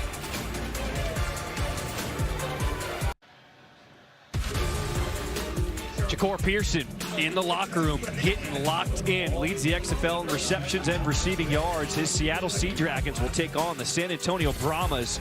Coming up next, he is part of a trio of receivers. Tom, we saw these receivers in week 1. This offense is fun to watch. Yeah, the two outside guys, Josh Gordon and Blake Jackson, go. And then underneath player, Ja'Cour Pearson, if you haven't seen him yet, he is electrifying. One of those guys that can take that 4-yard catch and turn it into an 80-yard touchdown. Ooh, look at that Roughnecks mask. That is something special. 2 minutes to play. Stormy, anything you're noticing in the game coming up after us on FX betting-wise? Yes, sir. So San Antonio, 4.5-point underdog in that game, and I kind of lean taking the points here. Yes, Seattle, as you guys referenced, one of the most prolific offenses in the XFL. They move the ball better than anyone, an XFL best 383 yards per game. But here's the problem. They're also -7 in turnover margin, the worst by far holding on to the football. Ben DiNucci had to pick in 2 fumbles last week alone. San Antonio, one of the better defenses. I think they can keep it close, guys. So Stormy's best bet is what now? +4.5 with San Antonio. That's the way I'm leaning in this one. Here we go. Stormy said it. You got to lock it in. Good job, Marcus. That's the first time. We're going to wind it up. She mentioned Ben DiNucci with the interception and 2 fumbles, and they won. On the, I mean, they won. Hello, Stormy. Hello. I didn't know the red light was on. That's fun. What? The red light? What's the red light? Oh, the red light that says, Stormy, you're on the camera. Didn't see that. That's the look. It is all access, you know. That's the look Stormy gets you when you question her picks. Just go with it. Yeah, don't make me give you the evil eye, Tom. Final minute of play here in Orlando. So we got San Antonio and Seattle coming up next here on FX here to start off week 4. And then tomorrow, we got another doubleheader. Arlington at St. Louis. Tom, that is the home opener for St. Louis. There are over 30,000 fans expected to pack the house in St. Louis. And then Vegas at D.C. We know what D.C. is all about. Yeah, there's no question. So D.C., St. Louis, 2 great home field advantages in the XFL thus far. Final seconds here in Orlando. That's Darrington up the middle. Wade Phillips. Houston Roughnecks will stay perfect. They move to 4-0, one of the 2 remaining unbeaten teams in the XFL with a 44-16 win over Orlando here to start week 4. It's a very, very consistent football team. If you watched this team when things weren't going well, about midway through the game, they never flinch. They just maintain that even keel.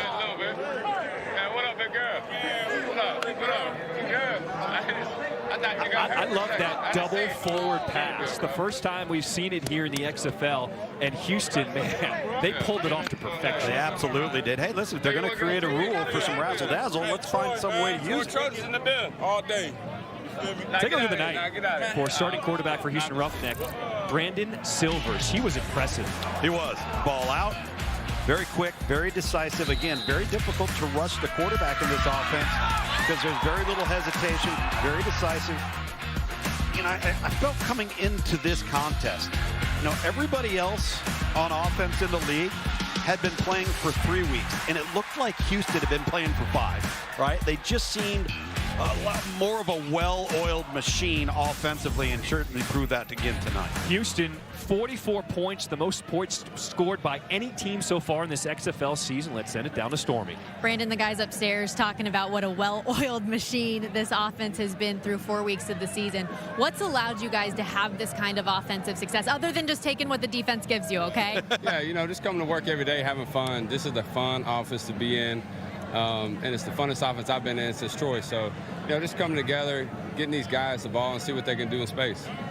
4 games, 4 wins. How do you guys just continue to elevate your game and keep it rolling? Yeah, we're just getting better and better every week. It starts at practice. It starts with, that's our first flight. It was fun coming to Orlando. Now we got to go out to, Seattle. So we're just enjoying it. We're enjoying being with each other and winning games. And it's working. Thank you. Yeah, appreciate it. Thank you. Harry Douglas, who you got over there? I got John Trey Kirkland. I nicknamed you Smooth Operator because everything you do is smooth, man. You make the game look so easy. How'd it feel out there tonight? Today was good. We started off kind of slow. Well, fast but slow. We could do better, but I made history. History, yes, you did. And I got to ask you, you played quarterback, you played wide receiver, you played DB. Playing those other 2 positions, cornerback and quarterback, how has that helped you at the wide receiver position? It actually slows the game down. Like, on my touchdown pass, I could identify the cover 2 before they even, before the ball was snapped. I see he's sitting at almost 7 yards. He's almost about to turn like square, The safety's off the hash, so I know I'm not about to run my hitch route. I'm about to just go ahead and take it down the sideline. Quarterback set the safeties off and come back to the, We got us a touchdown there. I love your demeanor, my man. Go have fun with your teammates. Yes, sir. Stormy, back to you. Yeah, and I'm here with offensive coordinator A.J. Smith, who called that double pass play. And you told me this play's 4 years in the making. What's the origin story? Well, I was a part of that 2020 staff with the Roughnecks. And I remember in 2019, we got caught at a double pass. And prior to that season in the air raid, I was spending a lot of time with Mike Leach, and they're running this shallow screen. And so I said, June, we got to put this in. And then it clicked on me, hey, once he catches it behind the line of scrimmage, he could throw it. And so we put it in, and we never ran it, but I thought about it since 2019. So it's been 4 years in the making, and to see it come to fruition tonight is just unbelievable. And Brandon Silvers came over to the sideline to me and immediately said, that's the Mike Leach play. That's the Mike Leach play. It's, just like we're the Mike Leach offense, it's a tribute and honor to him. He is one of the greatest innovators of all time. That may be one of the most innovative plays you'll ever see in football. And it's just an honor to him. And, we have a lot of former players that have played for him, and I had a great relationship with him, and we miss him dearly. And so that was for him tonight. No question. And we know we saw you up in the booth adjusting the camera up there. How much fun were you having? Well, I requested to have a ring light to help my blemishes, but, it's all a part of fun. You're stunning. Thank you so much. Thank you. Appreciate it. You guys go Roughnecks 9-0. June's next. Oh, wow. Oh, come on now. Calling out his old mentor. Holy smokes. But you know what? Stormy, he looks stunning. Looks stunning, radiant. Stormy, and how about this offense for Houston? They scored 44 points. The over was 38. How often do you see one team hit the over by themselves? Oh, my goodness. Absolutely insane. And I do want to say, so odds makers did make the adjustment, right? Because prior to this, every single game, they were a fewer than 5-point favorite. They said, okay, we're going to raise the number to 8.5, 9. They still go out here with a 28-point win, the largest margin of victory of any game in the XFL this season. They also own the second largest margin of victory, week 1 against the Orlando Guardians, guys. They're doing great things. All right, I'll just say it. I was way off.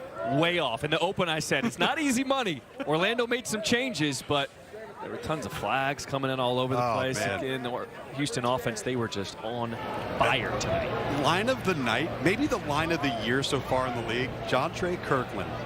Broke a record. Got you. He was loving it. It was great.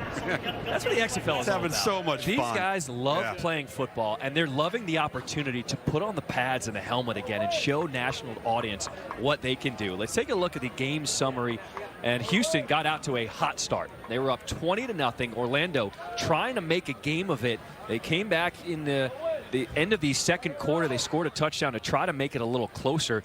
Orlando had some chances. Yeah. They just really couldn't get over that hump. They actually had plenty of chances to not only be in the game, to win the game. They had that many offensive series, but when you have that many miscues and you have multiple penalties and silly, sloppy penalties, as well as the turnovers, you're just not going to win any football games. And, you know, this isn't rocket science here. And, again, we sometimes overcomplicate this game, but it's about discipline, it's about focus, it's about fundamentals to minimize those types of mistakes. And I get it. No preseason games. That's been the same for everybody, though, right? And so we're now 4 weeks in, and the teams that are playing cleaner football, the teams that are starting to gel in the offensive line, I think with Houston, you know, the quarterback play has been critical for them because they don't put themselves in a position where they're going to take negative plays. Quarterback gets back, the ball's out, you get it to the playmakers, and away you go. And so that's why they seem to be ahead of the heap right now. They've figured out the clean side of the game, and they're very, very efficient. You know why I'm excited? We got one more game coming up after us. San Antonio is in Seattle for the nightcap. Who do you like in that one? I like Seattle, and I think Seattle's going to get a good crowd. That first home game they had, right across the street, they had a big NHL matchup. I think that hurt them a little bit on Thursday night when they opened the season at home. But they are a very dangerous offense. I think outside of this Houston offense, they're the offense you got to be most worried about if they can minimize the turnovers. That's what Seattle has to do. Houston stays undefeated. They put up 44 points, the most points scored by any team so far in a game this XFL season. They win it 44-16. For my partner, Tom Luganville, I'm John Shrippen, Stormy Bonatoni, and Harry Douglas, our entire XFL team. Thanks for joining.